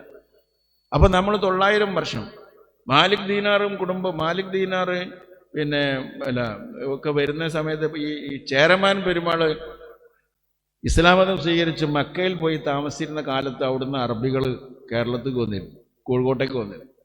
ആ കോഴിക്കോട്ടേക്ക് വന്ന അറബികൾക്ക് ചേരമാൻ പെരുമാൾ ഒരു കത്ത് കൊടുത്തയച്ചിരുന്നു, ശുപാർശ. കാരണം ചേരമാൻ പെരുമാൾ ഇവിടുത്തുകാരനാണ്. അപ്പോൾ വരുന്നത് അന്യനാട്ടുകാരാണ്. അപ്പോൾ അവരിവിടെ വരുമ്പോൾ ഒരു കുറിപ്പ് കൊടുത്തിരുന്നത്, ഇവിടെ രാജാക്കന്മാർക്ക് കൊടുത്താൽ മതി, ആർക്കെങ്കിലും എല്ലാ സഹായവും കിട്ടുന്നതാണ്. ആ കത്ത് അറബികൾ കൊണ്ടുകൊടുത്ത ആർക്കറിയാം? കൊണ്ടോട്ടിയിലെ മാനവിക്രമൻ ഏറാടി എന്ന് പറഞ്ഞ ആൾക്കാണ്. മാനവിക്രമൻ ഏറാടി സാമൂതിരി വംശത്തിന്റെ സ്ഥാപകന്മാരുടെ കൂട്ടത്തിൽ പെട്ട വലിയൊരു നാടുവാഴി തമ്പുരാനായിരുന്നു. പെരുമ്പടപ്പ് അവിടെ ഉണ്ടല്ലോ, നെടിയിരിപ്പ് സ്വരൂപം, അവിടെയുള്ള മാനവിക്രമൻ ഏറാടിക്കാണ് ചേരമാൻ പെരുമാളിന്റെ കത്ത് ഇവിടെ വന്ന അറബികൾ കൊടുത്തത്. നമ്മുടെ തൊട്ടടുത്ത രാജ്യം അറേബ്യയായിരുന്നു. അറിയണ്ടേ നമ്മൾ അവർ തമ്മിലുള്ള ബന്ധം, ഹിന്ദുക്കളും തമ്മിലുള്ള ബന്ധം. തൊട്ടടുത്ത രാജ്യം അറേബ്യ. അതെന്തുകൊണ്ടാ? അന്ന് യാത്രാ സൗകര്യങ്ങളില്ല, ട്രെയിനില്ല, വിമാനമില്ല, റോഡുകളില്ല, ഒന്നുമില്ല. ആ കാലത്ത് കോഴിക്കോട്ട് നിന്നുള്ള ഒരാൾക്ക് വയസ്സാകുമ്പോൾ കാശിക്ക് പോകണമെങ്കിൽ 1 കൊല്ലം യാത്ര ചെയ്യണമെടുത്താൻ, 1 വർഷം. മല കയറി, ചുരം കയറി, മൃഗങ്ങളെ പേടിച്ച് ഭയന്ന് ഒളിച്ച്, കാട്ടുകൂടി, പുഴ കടന്ന്, വന്യമൃഗങ്ങൾക്കിടയിലൂടെ നടന്ന്, മരുഭൂമികൾ താണ്ടി അവരവിടെ എത്തുമ്പോൾ 1 വർഷവും. എന്നാൽ ഒരാൾ അറേബ്യയിലേക്ക് പോകണമെങ്കിൽ കോഴിക്കോട് നിന്ന് 40 ദിവസം പായക്കപ്പലിൽ ഇരുന്നാൽ മതി. അപ്പോൾ ഏതാണ് അടുത്ത രാജ്യം? അറേബ്യ. അതുകൊണ്ടാണ് ആൾക്കാരിങ്ങനെ വരാൻ കാരണം. 40 ദിവസം കൊണ്ട് അറേബ്യയിലെത്താൻ, പടിയെത്താം. 1 കൊല്ലം വേണം കാശിക്ക് പോകാൻ. അപ്പോൾ ഉത്തരേന്ത്യയിലേക്ക് പോകുക. അതാണ് ഇവിടുത്തെ മുസ്ലിങ്ങൾ, ഈ അറബി ബന്ധങ്ങളുള്ള മുസൽമാന്മാരായത്. അപ്പോൾ അവർക്ക് അറിയാം, ഇവിടെ വന്നിരുന്ന മുസൽമാന്മാർക്ക് അറബികൾ വന്ന ആണുങ്ങളാണ് വന്നത്. അവർക്കൊക്കെ കല്യാണം കഴിച്ചു കൊടുത്തത് ഈ രാജ്യത്തുള്ള ഹിന്ദുക്കളാണ്. അവരൊക്കെ സൽക്കരിച്ചത്. കൊടുങ്ങല്ലൂരിൽ കച്ചവടം തുടങ്ങിയ അറബികൾ കച്ചവടത്തിന് വന്നപ്പോൾ രാജാക്കന്മാർ അതിനുള്ള സൗകര്യമൊക്കെ ചെയ്തു കൊടുത്തു. അവർക്ക് ഒരുപാട് പീടിയൊക്കെ വാടക കൊടുത്ത് വലിയ കച്ചവടങ്ങളൊക്കെ തുടങ്ങി. അപ്പോൾ ചെറിയ പ്രശ്നം ഉണ്ടായി.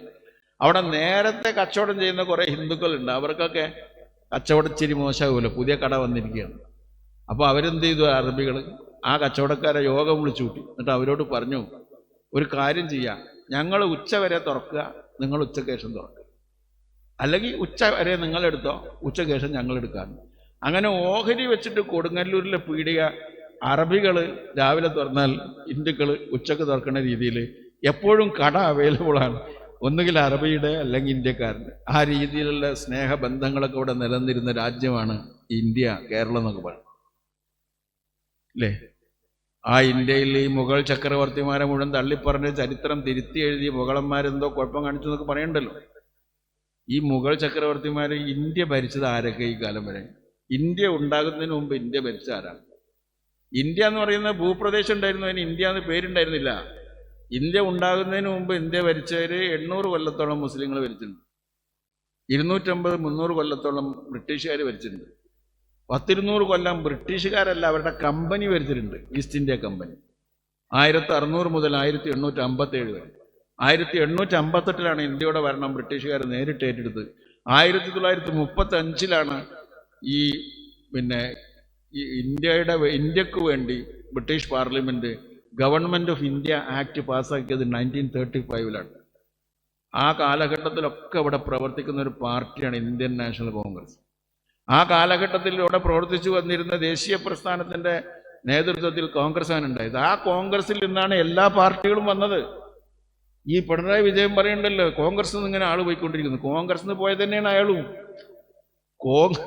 കോൺഗ്രസ് പാർട്ടി ഇവിടെ ഉണ്ടായിരുന്നുള്ളൂ.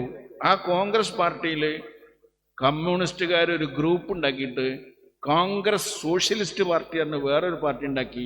രണ്ടു കൂട്ടരും കോൺഗ്രസ് തന്നെ നിൽക്കുകയാണ്. ഒരാൾ CSP ആണ്, മറ്റൊരാൾ കോൺഗ്രസ് ആണ്, പക്ഷെ ഒറ്റ മെമ്പർഷിപ്പാണ്. അപ്പം അങ്ങനെ അവസാനം CSP മാറ്റിയിട്ട് അവർ കമ്മ്യൂണിസ്റ്റ് പാർട്ടി ഉണ്ടാക്കിയിട്ട് കോൺഗ്രസ് നിന്ന് ഇറങ്ങിപ്പോയവരാണ്. എല്ലാം കോൺഗ്രസ് നിന്ന് പോയവരാണ്. എല്ലാ പാർട്ടികളും കോൺഗ്രസ് ആകുന്ന മാതാവിൻ്റെ ഉദരത്തിൽ നിന്ന് വന്ന സഹോദരീ സഹോദരന്മാരാണ്. അപ്പം അതുകൊണ്ട് ഇദ്ദേഹം പറയുന്ന കോൺഗ്രസ് നിന്ന് ആരോ പോയി. ആര് പോയി? കോൺഗ്രസ് നിന്ന് ആരോ പോയി. എന്തൊരു സന്തോഷമാണ് അറിയാം പിണറായിക്ക്. 10 ആള് കോൺഗ്രസ് നിന്ന് പോവുക, ഏതെങ്കിലും തെരഞ്ഞെടുപ്പിൽ ഒരു കോൺഗ്രസ് തോറ്റു കിട്ടുക, ഇത്ര ഒരു സന്തോഷം. അന്ന് പെരുന്നാളാണ് ഈ ചങ്ങായിക്ക്. നമ്മൾ ആലോചിച്ചു, അന്നാണ് പെരുന്നാൾ. വാസ്തവത്തിൽ ഇവർ ഫാസിസത്തിന് എതിരാണെങ്കിൽ, ഇവർ BJPക്ക് എതിരാണെങ്കിൽ, ഫാസിസ്റ്റുകൾക്ക് എതിരാണെങ്കിൽ, ഏകാധിപത്യത്തിന് എതിരാണെങ്കിൽ, ന്യൂനപക്ഷത്തിന്റെ പക്ഷത്താണെങ്കിൽ ഇവരെന്താ വേണ്ടത്? BJP തോൽക്കുമ്പോൾ ചിരിക്കണം, BJP തോൽക്കുമ്പോൾ ചിരിക്കണം. കോൺഗ്രസിന് ക്ഷീണം വന്നാൽ ഇവർ സാരല്ല എന്ന് പറയണം. നമുക്ക് കൈകാര്യം ചെയ്യാതെ സമ്മതിക്കാൻ പാടില്ല. അങ്ങനത്തെ ഒന്നും നമ്മൾ പ്രോത്സാഹിപ്പിക്കണ്ട. കോൺഗ്രസ് വിരോധമാണ് കമ്മ്യൂണിസ്റ്റ് മാർക്സിസ്റ്റ് പാർട്ടിയുടെ മൂലധനം. കോൺഗ്രസ് വിരോധമാണ് അതിൻ്റെ മൂലധനം. കാലഹരണപ്പെട്ട കോൺഗ്രസ് വിരോധം മാത്രമല്ല, ഇതിവിടെ പടിതിരി കത്തുകയാണ്. ഇനി ഒരുപാട് കാലമൊന്നും ഇപ്പോൾ ഇത് ഉണ്ടാവില്ല. ഒരുപാട് കാലമൊന്നും ഇത് ഉണ്ടാവില്ല. കാണേണ്ടവരൊക്കെ ഇപ്പോൾ കണ്ടോളി. ഇന്നലെ കോഴിക്കോട്ട് വന്നപ്പോൾ കുറച്ച് ആളുകളൊക്കെ കണ്ടുണ്ടാവും അല്ലേ. ഈ അരവിന്ദ് കെജ്രിവാളിന് മുമ്പേ അകത്ത് പോകേണ്ട ആള് ആരായിരുന്നു നിങ്ങൾക്ക് അറിയാലോ. എന്താ പോകാത്തത്? അണ്ടർസ്റ്റാൻഡിങ് ആണ്. BJPയുടെ ഒരു ധാരണയിലാണ്. അതുകൊണ്ട് ഇവരെ ജയിപ്പിച്ചാൽ അവിടെ നമുക്ക് ജയിക്കാന്നൊക്കെ പറഞ്ഞിട്ട് മുസ്ലിം സമുദായത്തിൽപ്പെട്ടവരെയൊക്കെ പറ്റിച്ചു വോട്ട് വാങ്ങാനൊക്കെയുള്ള ശ്രമം നടക്കും. ഏത് ഇവരെ ജയിപ്പിച്ചാൽ മാർക്സിസ്റ്റ് ഒന്നും കൂടി ഒരു വലിയ ഉശിരുണ്ടാവും. ഞാൻ കമ്മ്യൂണിസ്റ്റ് ആയിരുന്നു 17 കൊല്ലം. അതുകൊണ്ട് എനിക്കിതാരും പഠിപ്പിച്ചു തരണ്ട. പിണറായി വിജയൻ ലെനിനെ കണ്ടിട്ടില്ല. ഞാൻ ലെനിനെ കണ്ടിട്ടുണ്ട്. സഖാവ് ലെനിനെ ഞാൻ കണ്ടിട്ടുണ്ട്. പിണറായി വിജയൻ കണ്ടിട്ടില്ല, അച്യുതാനന്ദൻ കണ്ടിട്ടില്ല, അവരാരും യാനിരാജ കണ്ടിട്ടില്ല, ആരും കണ്ടിട്ടില്ല. എങ്ങനെ കണ്ടു? ലെനിൻ മരിച്ചത് 1924 അന്ന് ഞാൻ ജനിച്ചിട്ടില്ല. 1924 ജനുവരിയിൽ മരിച്ച ലെനിൻ്റെ മൃതദേഹം ഞാൻ കണ്ടു, മയ്യത്ത്. അവിടെ ഞാൻ കൊണ്ടുപോയിട്ട് പുഷ്പാർച്ചന നടത്തിയിട്ടുണ്ട്. അങ്ങനെ ജാഹിലിയ്യ കാലത്ത് പലതും ചെയ്തിട്ടുണ്ടാവും. അത് ഷിർക്കാവുമെന്നൊന്നും ഇപ്പോൾ പറഞ്ഞിട്ട് കാര്യമില്ല. അന്നത്തെ ഷിർക്കല്ല ഇപ്പോഴത്തെ ഷിർക്ക്. അപ്പോൾ ജാഹിലിയ്യ കാലത്ത് അങ്ങനെ പലതും ചെയ്തിട്ടുണ്ട്, അവിടെ പുഷ്പാർച്ചന നടത്തി. അപ്പം ഞാൻ ലെനിൻ്റെ മൃതദേഹമെങ്കിലും കണ്ടിട്ടുണ്ട്, ഇവരാരും കണ്ടില്ല. ഞാൻ മോസ്കോയിൽ പോയി വൈരുദ്ധ്യാധിഷ്ഠിത ഭൗതികവാദവും ചരിത്രപരമായ ഭൗതികവാദവും മാർസിയൻ സാമ്പത്തിക ശാസ്ത്രമൊക്കെ പഠിച്ച് പരീക്ഷ എഴുതി ജയിച്ച് സർട്ടിഫിക്കറ്റ് പെരയിൽ വെച്ചിട്ടാണ് കാസിമ വിളിച്ചപ്പോൾ വന്നത്. എനിക്ക് ഇവര് മാർക്സം ലെനിനിസം ഒന്നും പഠിക്കേണ്ട. ഇതൊന്നും അല്ല മാർക്സിസം, ഇതൊന്നും അല്ല ലെനിനിസം. ഇത് പിണറായിസമാണ്, ഏറി വന്നാൽ സ്റ്റാലിനിസമാണ്. ഈ നരേന്ദ്രമോദി ഫാസിസ്റ്റാണ്, നമുക്കറിയാം. ഏകാധിപതിയാണ്, ന്യൂനപക്ഷങ്ങളെ അടിച്ചമർത്തുന്നവനാണ്, വർഗീയത പ്രചരിപ്പിക്കുന്നവരാണ്. വർഗീയതയിലൂടെ ജനങ്ങളെ ഭിന്നിപ്പിച്ച് അധികാരത്തിൽ തുടരാൻ ആഗ്രഹിക്കുന്ന കോർപ്പറേറ്റ് ഭീമന്മാരുടെ പ്രതിനിധിയാണ്. അത് യാതൊരു സംശയമില്ല. എന്നാൽ മറ്റോരോ നമുക്കിപ്പോഴുള്ള സമാധാനം ഈ പാർട്ടി വലുതല്ല എന്നുള്ളത് കൊണ്ടാണ്. ബി ജെ പിയുടെ മുദ്രാവാക്യം എന്താ? കോൺഗ്രസ് മുക്ത ഭാരതം എന്നാണ്. കോൺഗ്രസ് ഇല്ലാത്ത ഭാരതം എന്നാണ്. എന്തുകൊണ്ട് ബി ജെ പി കമ്മ്യൂണിസ്റ്റ് മുക്ത ഭാരതം എന്ന് പറയണില്ല? മുക്തമാകാൻ മാത്രം സാധനം അതില്ലെന്ന്. അപ്പൊ അത് അത്രയേ ഉള്ളൂ. അതിനൊരു മുദ്രാവാക്യം ഒന്നും മുടക്കാനുള്ള വകയില്ല. അതാണ്, അത്രയും ചെറുതാണ് അല്ലേ? അപ്പൊ കോൺഗ്രസ് മുക്ത ഭാരതം എന്ന് പറഞ്ഞാൽ UDF മുക്ത ഭാരതം എന്ന് കേരളം തന്നെ എൻ്റെ അർത്ഥം. മാർക്സിസ്റ്റ് പാർട്ടിയുടെ കേരളത്തിലെ മുദ്രാവാക്യം കോൺഗ്രസ് മുക്ത കേരളം എന്നാണ്. മോഡിയുടെ മുദ്രാവാക്യം കോൺഗ്രസ് മുക്ത ഭാരതം എന്നാണ്. അവ രണ്ടും കോൺഗ്രസ് ഇല്ലാതാക്കാൻ നടക്കുന്നവരാണ്. അതിലൊരു ധാരണ ഈ കേരളത്തിലെ മന്ത്രിസഭയ്ക്ക് നേതൃത്വം നൽകുന്ന മുഖ്യമന്ത്രിയും അദ്ദേഹത്തിൻ്റെ ആളുകളും നരേന്ദ്രമോദിയും അമിത്ഷായും തമ്മിലൊരു ധാരണ. ചെറിയ ചെറിയ കാര്യങ്ങൾ പറഞ്ഞിട്ട് കീർത്തി ചിദംബരത്തിനെ പിടിച്ചു, അതുപോലെ ചിദംബരത്തിൻ്റെ വീട്ടിൽ ED വന്നു, എല്ലായിടത്തും ED വന്നു, കെജ്രിവാളിനെ അറസ്റ്റ് ചെയ്തു. ഇവിടെ എത്രയോ കേസുകളുണ്ട്. ED ഇവിടെ വന്നാൽ ഇയാളെ പേരിൽ ഒരു ആഫീസ് തുടങ്ങേണ്ടി വരും. കാരണം പണി തീരാൻ കുറേ കാലം എടുക്കും. അത്രയധികം കേസുകളുണ്ട് അന്വേഷിച്ച് തീരാൻ. തിരുവനന്തപുരത്ത് മുഖ്യമന്ത്രിയുടെ വീട്ടിൽ കന്റോൺമെന്റിൽ ഒരു ഓഫീസ് EDക്ക് പുതുതായിട്ട് തുറക്കേണ്ടി വരും, ബ്രാഞ്ച്. അത്രയും പണി അവിടെ ഉണ്ട്. പക്ഷെ വരൂല. എന്താ വരാത്തത്? അതിൻ്റെ സംഗതി എന്താ നമുക്ക് മനസ്സിലായി? BJPക്ക് വേണ്ടത്, അത് BJPയുടെ ഒരു തന്ത്രമാണ്. അതിലിവർ വീണതാ. BJPയുടെ തന്ത്രം എന്താ? BJPക്ക് ഇവിടെ വേണ്ടത് കോൺഗ്രസിനെയും UDFനെയും തോൽപ്പിക്കല. നിർത്താനായ പറഞ്ഞാൽ മതി, എപ്പോഴും റെഡിയാണ്. അപ്പം BJPക്ക് കേരളത്തിൽ കാര്യമായിട്ട് ആരുമില്ല, ചെറിയൊരു സംഘമുള്ളൂ. അവർ വിചാരിച്ചാൽ ഒരു കോൺഗ്രസ്സുകാരനെയും ഒരു UDFകാരനെയും തോൽപ്പിക്കാൻ കഴിയില്ല. അവർക്ക് ഇങ്ങനെ എല്ലാ കൊല്ലം തെരഞ്ഞെടുപ്പ് വരുമ്പോൾ ഈ കേന്ദ്ര BJP പൈസ ഇങ്ങനെ കൊടുക്കും. 500 കോടി, 1000 കോടി, 100 കോടി, ആകെ 4 ആളെ നിർത്തുള്ളൂ. ചിലപ്പോൾ കൂടുതൽ പൈസ ഇട്ടാൻ വേണ്ടി 2 സ്ഥലത്ത് ഒപ്പം മത്സരിക്കുന്നവരുണ്ട് ഇവിടെ. അപ്പോൾ പിന്നെ അവിടേക്കും വാങ്ങാം ഇവിടേക്കും വാങ്ങാം, രണ്ടുപേരും ഇല്ലേ? പണ്ട് നേർച്ചയ്ക്ക് പോകുമ്പോൾ ചോറ് വിളമ്പുമ്പോഴേ, നിങ്ങളൊക്കെ ജനിക്കുന്നതിന് മുമ്പേ അല്ലേ, റബീഉൽ അവ്വലിലൊക്കെ നേർച്ച ഉണ്ടാവും. നാട്ടിൽ പട്ടിണിയാണ്.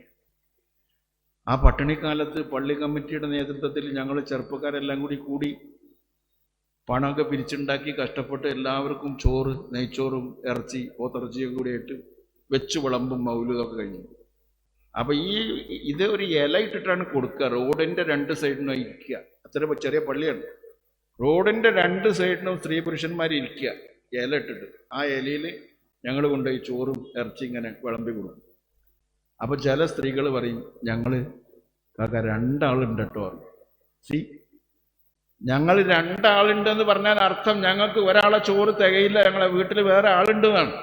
അപ്പം അത്ര കണ്ട് ദാരിദ്ര്യമാണ്. അതുകൊണ്ട് 2 ആൾക്കും കൂടിയുള്ള ചോറ് ഇയാൾക്ക്, ഈ കുട്ടിക്ക് വിളമ്പി കൊടുക്കണം എന്നാണ്. അവരൊരു തോർത്തുമുണ്ടിൽ കെട്ടിപ്പൊതിഞ്ഞത് പെരീക്ക് കൊണ്ടുവരുന്നൊരു കാലവിടെ ഉണ്ടായിരുന്നു റബീഉൽ അവ്വൽ മാസത്തിൽ. മൗലൂദിനൊന്നും വെറുതല്ല. റബീഉൽ അവ്വൽ ആ മൗലൂദ് കഴിഞ്ഞാൽ അതിൻ്റെ കൂടെയുള്ളൊരു ഭക്ഷണം ഉണ്ട് എന്നുള്ളത് അതിലേറെ ആകർഷകമായ ഒരു കാര്യമായിരുന്നു. അന്ന് നാട്ടിലെ ദരിദ്രരായ മനുഷ്യർക്ക് ആഹാരം കിട്ടുന്നുള്ളത്. അതുപോലെയാണ് ഇപ്പം ഇത്. ഇയാളെന്താ ചെയ്യുന്നത്? ഇയാളെന്താണ് ചെയ്യുന്നത്? ഈ കേരളത്തിൽ BJPക്കാർക്ക് എന്തെങ്കിലും കൊടുത്താൽ, 2 സീറ്റിലൊക്കെ ചില BJPക്കാർ മത്സരിക്കണം. അതുകൊണ്ടാണ് ഞങ്ങൾ 2 ആളുണ്ട് എന്നുള്ള പറയണത്. 2 സ്ഥലത്തേക്കും ഫണ്ട് വേണം, ചോറല്ല.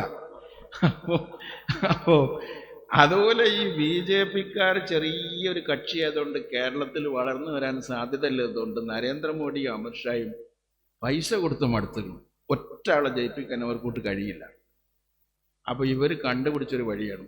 അതിന് കോൺഗ്രസ്സുകാരെ തോൽപ്പിക്കണമെങ്കിൽ കുറച്ച് പൈസ, നമ്മൾ 500 കോടി ഇവർക്ക് കൊടുക്കുമ്പോൾ ഒരു 250 കോടി പിണറായിക്ക് കൊടുത്താൽ 1-2 ആളെ അവർ തോൽപ്പിച്ചു തരുന്നതാണ്.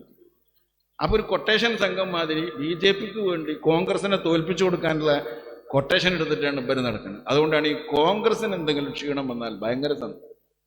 ഏതോ കാലത്ത് കോൺഗ്രസ് വിട്ടു പോയവനൊക്കെ എണ്ണിയാണ് ചരിത്രം പഠിച്ച് മനസ്സിലാക്കി ലിസ്റ്റ് വായിക്കണം. ഇതൊക്കെ കോൺഗ്രസിന് പോയതാ, സന്തോഷമായില്ല.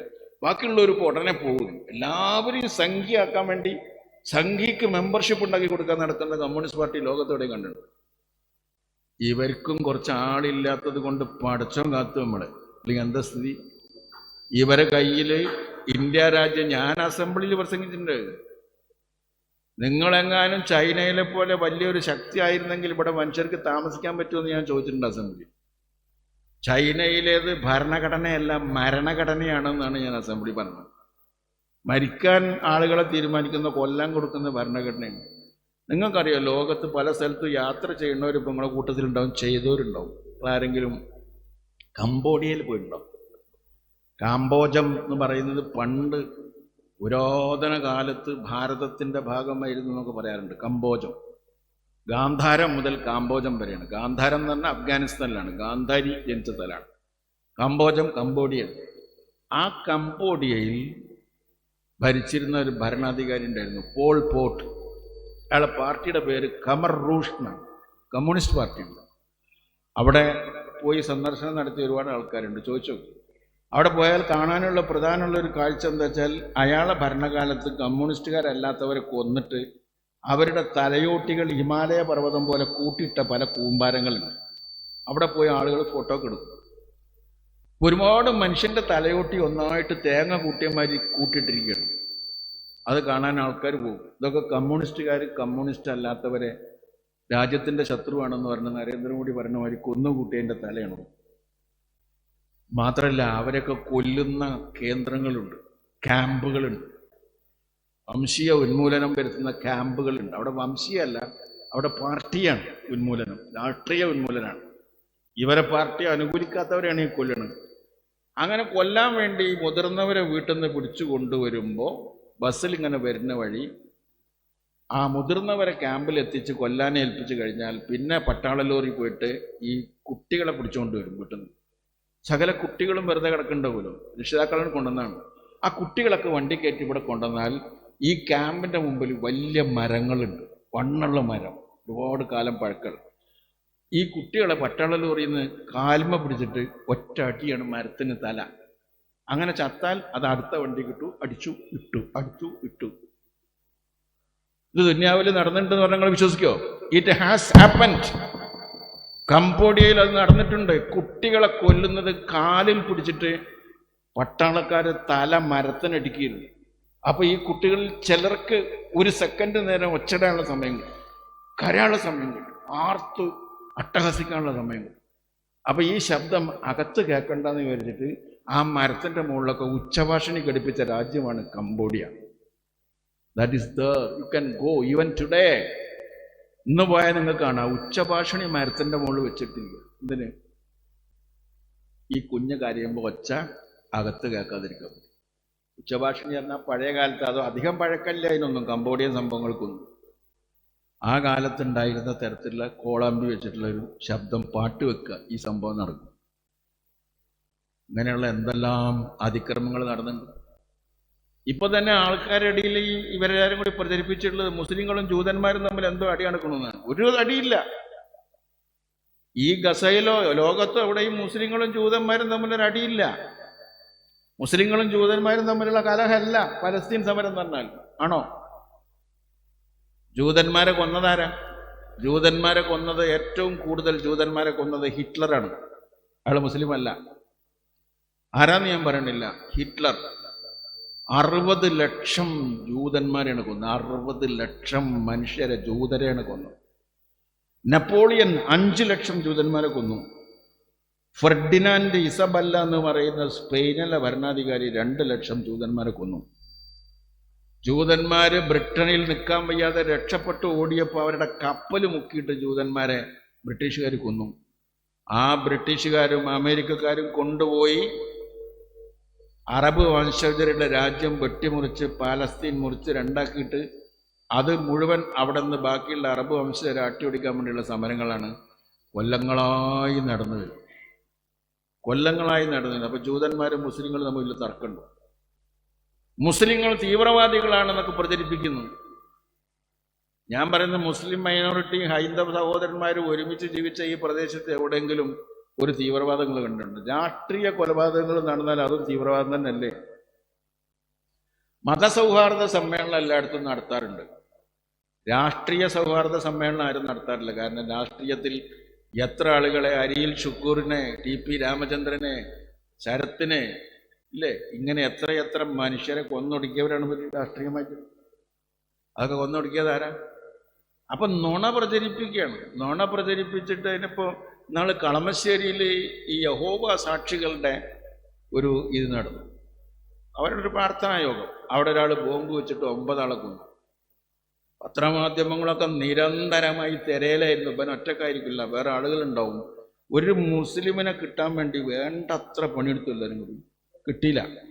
ഒരു ഡൊമിനിക് മാർട്ടിൻ വന്ന് ഞാനാണ് ചെയ്തത്. അപ്പോഴും ഇവർ പറഞ്ഞു വേറെ ആരെങ്കിലും ഉണ്ടാവും, വേറെ ആരെങ്കിലും ഉണ്ട്. ഇവൻ മുമ്പ് ദുബായിലായിരുന്നു. ഏതൊക്കെ KMCC-കാരായിട്ടാണ് ഓനെ ബന്ധമുള്ളത് വെക്കണത്. അപ്പം ഞാൻ പറഞ്ഞവരോട് ഒരു വേറെ ആളുണ്ടാവും, ശരി തന്നെയാണ്, പക്ഷെ അതും മുസ്ലിം അല്ല എന്ന് മാത്രം മനസ്സിലാക്കിയത്. അവിടെ യഹോവ സാക്ഷികൾ തരം സാധുക്കളാണ്. ഈ അള്ളാഹിനെ ഇഷ്ക് മൊഹബത്ത് എന്നൊക്കെ പറയില്ല, സൂഫിസന്മാരി. അവർ ദൈവത്തിനെ മാത്രമേ ആരാധിക്കുള്ളൂ, യഹോവയെ മാത്രമേ ആരാധിക്കുള്ളൂ. അവർ ദേശീയഗാനം ചെല്ലൂല, അത് കേട്ട എഴുന്നേറ്റിക്കൂല, പട്ടാളത്ത് ചേരൂല, ഗവൺമെൻറ്റിനെ അനുസരിക്കൂല, അങ്ങനത്തെ ഒരു സ്വഭാവക്കാരാണ്. പൈസ വിരിക്കൂല. അങ്ങനെ അൽക്കാത്ത വലിയമൊക്കെ നടത്തി പോകുന്ന ഒരു ടീമാണത്. അപ്പോൾ വേറെ യാതൊരു കുഴപ്പങ്ങളില്ലാത്തൊരു ടീമാണ്. അതിനെയാണ് കൊന്നത്. എന്തിനായിരുന്നു കൊന്നത്? അതൊരു പ്രശ്നമാക്കി കേരളത്തിൽ എടുക്കാൻ വേണ്ടിയിട്ട്, വളരാൻ വേണ്ടി, അതിലൊരു കലാപം ഉണ്ടാകാൻ വേണ്ടി. എന്തിനാ എലത്തൂരിൽ ട്രെയിനിന് തീ വെച്ച്? ഇവിടെ നിങ്ങളാരുടെ അടുത്തും തീപ്പെട്ടിയും വിളക്കൊന്നുമില്ലേ? പെട്രോളൊന്നും ഇവിടെ വാങ്ങാൻ കിട്ടില്ല. എന്തിനാണ് എലത്തൂർ തീവണ്ടിക്ക് തീ വെക്കാൻ വേണ്ടി ഉത്തരേന്ത്യയിൽ നിന്ന് ആൾ വരുന്നത്? പറഞ്ഞു വിടണാണ്. 2 or 3 തവണ പിടിച്ചവർ മുഴുവൻ ഉത്തരേന്ത്യക്കാർ, ഇവിടെയുള്ള ആരുമല്ല. പിന്നെ അവരെവിടെ പോയി അറിയില്ല, അവരെ കേസ് എന്തായി അറിയില്ല. അവരെ കൊണ്ടുവന്നവർ തന്നെ അവരെ തിരിച്ചു കൊണ്ടുപോയി. പോലീസും പട്ടാളമൊക്കെ പേരിനൊരു ചോദ്യം ചെയ്തു, ഒന്നും പൂർത്തീകരിച്ചില്ല. അവരിപ്പോൾ എന്തായി നമുക്കറിയില്ല. എന്തിനാണ് കത്തിച്ച്? എന്തിനാണ് എലത്തൂരിൽ തീ വെച്ച ട്രെയിന്? അപ്പോൾ എലത്തൂർ എന്ന് പറയുന്ന സ്ഥലത്ത്, മലബാറിൽ മതന്യൂനപക്ഷങ്ങളൊക്കെ തിങ്ങിപ്പാർക്കുന്ന സ്ഥലത്ത് തീവ്രവാദം ശക്തമാണെന്നും അവിടെ ക്രമസമാധാന നില അപകടത്തിലാണെന്നും രക്ഷയില്ലെന്നും ഒക്കെ വരുത്തി തീർത്താൽ അവരൊരു പരിപാടി കണ്ടിട്ടുണ്ട്. എന്താ പരിപാടിയായിരുന്നു? നിങ്ങളെ കണ്ണൂർ താലൂക്കും വടകര താലൂക്കും മാഹിയും കൂടി കൂട്ടി ഒരു കേന്ദ്ര ഭരണ പ്രദേശം ഉണ്ടാക്കാൻ ഒരു പ്ലാനുണ്ട്. കേരളം ഭരിക്കാൻ എളുപ്പം കിട്ടുമല്ലോ തെരഞ്ഞെടുപ്പ് കൂടി. അപ്പോൾ ഒരു കേന്ദ്ര ഭരണ പ്രദേശം, പോണ്ടിച്ചേരിയുടെ മാഹി, വടകര താലൂക്ക്, കണ്ണൂർ താലൂക്ക് കൂടി ചേർത്തിട്ട് ഒരു കേന്ദ്ര ഭരണ പ്രദേശം ലഡാക്കിനെ കാശ്മീരിൽ നിന്ന് വേർപ്പെടുത്തി ഉണ്ടാക്കിയാൽ മതി. എവിടെയും ഗവൺമെൻറ്റിന് ഒരു കേന്ദ്ര ഭരണ പ്രദേശം ഉണ്ടാക്കാം. അതിനു വേണ്ടിയുള്ളൊരു പണിയാണ്. നടന്നില്ല ഇതുവരെ. ഇനി അതിനെന്തൊക്കെ ആസൂത്രണം ചെയ്യാന്നറിയില്ല. അമ്മാതിരി ഗൂഢാലോചനകളാണ്, നമുക്ക് മനസ്സിലാകാത്ത ഗൂഢാലോചനകളാണ് അല്ലേ? അതിനൊക്കെ തീവ്രവാദികൾ എന്ന് പറഞ്ഞിട്ട് ഏതെങ്കിലും അവർക്ക് ഇഷ്ടമില്ലാത്തൊരു കമ്മ്യൂണിറ്റിയെ വേർതിരിച്ചുകൊണ്ടിരിക്കുകയാണ്. 1-ാം ലോക മഹായുദ്ധം നടത്തിയത് മുസ്ലിങ്ങളാണ്. 2-ാം ലോക മഹായുദ്ധത്തിൽ 6 കോടി മനുഷ്യരാണ് മരിച്ചത്. 60 രാജ്യം പങ്കെടുത്തു. അത് മുസ്ലിങ്ങളെ കൊണ്ടുണ്ടായതാ. അപ്പോൾ ഈ മതന്യൂനപക്ഷത്തൊന്നും ഞാൻ ഡിഫൻസിൽ പറയേണ്ട കാര്യമില്ല. മുസ്ലിം കമ്മ്യൂണിറ്റി എന്ന് പറഞ്ഞാൽ ഈ മുഗളന്മാർ തന്നെ, മുസ്ലിം രാജാക്കന്മാർ 800 കൊല്ലം മരിച്ചിട്ട് ഇവിടെ മുസ്ലിങ്ങൾ ഉണ്ടായിട്ടില്ല. കാരണം എന്താ അറിയോ? അവർ മുസ്ലിങ്ങൾ ഉണ്ടാക്കാൻ വന്നതല്ല, അവർ രാജ്യം ഭരിക്കാൻ വന്നതാണ്, അവർ അധികാരം പ്രയോഗിച്ചുകൊണ്ട് വന്നതാണ്. നമ്മുടെ രാജ്യത്തെ ഹിന്ദുക്കളും മുസ്ലിങ്ങളും ക്രൈസ്തവരും ഒരുമിച്ച് കഴിഞ്ഞുകൂടിയേണ്ടവരാണ്. എല്ലാവരും ഏകദൈവ വിശ്വാസികൾ തന്നെയാണ്. അള്ളാഹു ഏകനാണ്. ഖുൽ ഹുവല്ലാഹു അഹദ്, അല്ലേ? അള്ളാഹു ഏകനാകുന്നു. അവൻ ആരെയും ആശ്രയിക്കുന്നില്ല, അവൻ ജനിച്ചിട്ടില്ല, ജനിപ്പിച്ചിട്ടില്ല. പിന്നെ ആ ചാപ്റ്റർ ക്ലോസ് ചെയ്യുക, അവനെപ്പോലെ ആരും ഇല്ല. ഞാൻ സംശയം വേണ്ട, ഇനി വേറൊരു കമ്പാരിസണായിട്ട് വരണ്ട. അവനെപ്പോലെ ആരുമില്ല. അള്ളാഹു ഏകനാണെന്നാണ് ഇസ്ലാം. ബാക്കിയല്ല ഈ തുണി ഷർട്ടും മക്കന ഇല്ലാത്തതും നെയ്ച്ചോറും മന്തിയും കുഴിമന്തിയൊക്കെ അതിൻ്റെ അനുബന്ധങ്ങളാണ്. അതൊന്നും ഇസ്ലാമല്ല. ഇസ്ലാം എന്ന് പറഞ്ഞാൽ ബേസിക്കലി ഓൺലി വൺ ഗോഡ്, ദൈവം ഒന്ന് മാത്രമേ ഉള്ളൂ. ആരാധന ചെയ്യേണ്ടതൊക്കെ പിന്നെ നിർദ്ദേശങ്ങളുടെ അനുസരിച്ച് ചെയ്താൽ മതി, അല്ലേ? അള്ളാഹു ഏകനാകുന്നു എന്നാണ്. ഹൈന്ദവ സഹോദരന്മാർക്ക് ഒരുപാട് ദൈവങ്ങളുണ്ടെന്നാണ് നാട്ടിൽ പ്രചരിപ്പിച്ചിട്ടുള്ളത്. ആരും കൂടി ഇല്ല. തിരുവനന്തപുരത്ത് പോയാൽ പത്മനാഭൻ കിടപ്പാണ്, അതൊരു ദൈവമായി അതിനെ ആരാധിക്കുന്നു. ശബരിമലയിൽ ചെന്നാൽ അയ്യപ്പൻ ഇരിക്കുകയാണ്, ഇരിക്കുന്ന ദൈവത്തെ ആരാധിക്കുന്നു, കിടക്കുന്ന ദൈവത്തെ ആരാധിക്കുന്നു. കൽക്കത്തയിൽ ചെന്നാൽ കാളി രൗദ്രഭാവത്തോടു കൂടി നിൽക്കുകയാണ്. ഈ ഭാവവാഹാദികൾ മുഴുവൻ ആരാധിക്കുമ്പോഴും വേദങ്ങളുടെ അകത്ത് പറയുന്നത് ഏകം സത്ത് വിപ്രാ ബഹുദാ വദന്തി, സത്യം ഒന്നു മാത്രമേ ഉള്ളൂ. ഏകയേവ ഏകയേവ ഏകയേവ എന്ന് 10 പ്രാവശ്യം വന്നിട്ടുണ്ട്. ഒന്നേ ഉള്ളൂ, ഒന്നേ ഉള്ളൂ. ന ദശമോ എന്ന് പറഞ്ഞിട്ടാണ് അത് നിർത്തുന്നത്. 10 ഇല്ലാത്ത വിധം ഒന്നാണ്, 9 ഇല്ലാത്ത വിധം ഒന്നാണ്, 8 ഇല്ലാത്ത വിധം ഒന്നാണ്. അങ്ങനെ ഒന്ന് മാത്രമേ ഉള്ളൂ എന്ന് തറപ്പിച്ചു പറയാണ് വേദങ്ങൾ. ക്രിസ്തു ബൈബിളിൽ ക്രിസ്തുവിനോട് ചോദിച്ചു അനുയായികൾ, ഗുരു മുഖ്യ പ്രമാണം എന്താണ്? നിങ്ങൾ ഒരുപാട് കാര്യങ്ങൾ പറയണ്ടെന്ന് കേൾക്കാൻ മനസ്സിലാവണില്ല, അതുകൊണ്ട് പ്രധാനപ്പെട്ട കാര്യം എന്താ വെച്ചു. അപ്പോൾ യേശു പറഞ്ഞു, ഇസ്രായേലെ കേൾക്ക, നമ്മുടെ ദൈവമായ കർത്താവ് ഏകനാകുന്നു. ആ ഏകനായ ദൈവത്തെ നീ പൂർണ്ണ ഹൃദയത്തോടും പൂർണ്ണ ആത്മാവോടും പൂർണ്ണ മനസ്സോടും കൂടി സ്നേഹിക്കുക. അത് തന്നെയാണ് മുഖ്യ പ്രമാണം. അതെന്നെ അനുസരിക്കേണ്ടതുള്ളൂ. കർത്താവ് ഏകനാണ്.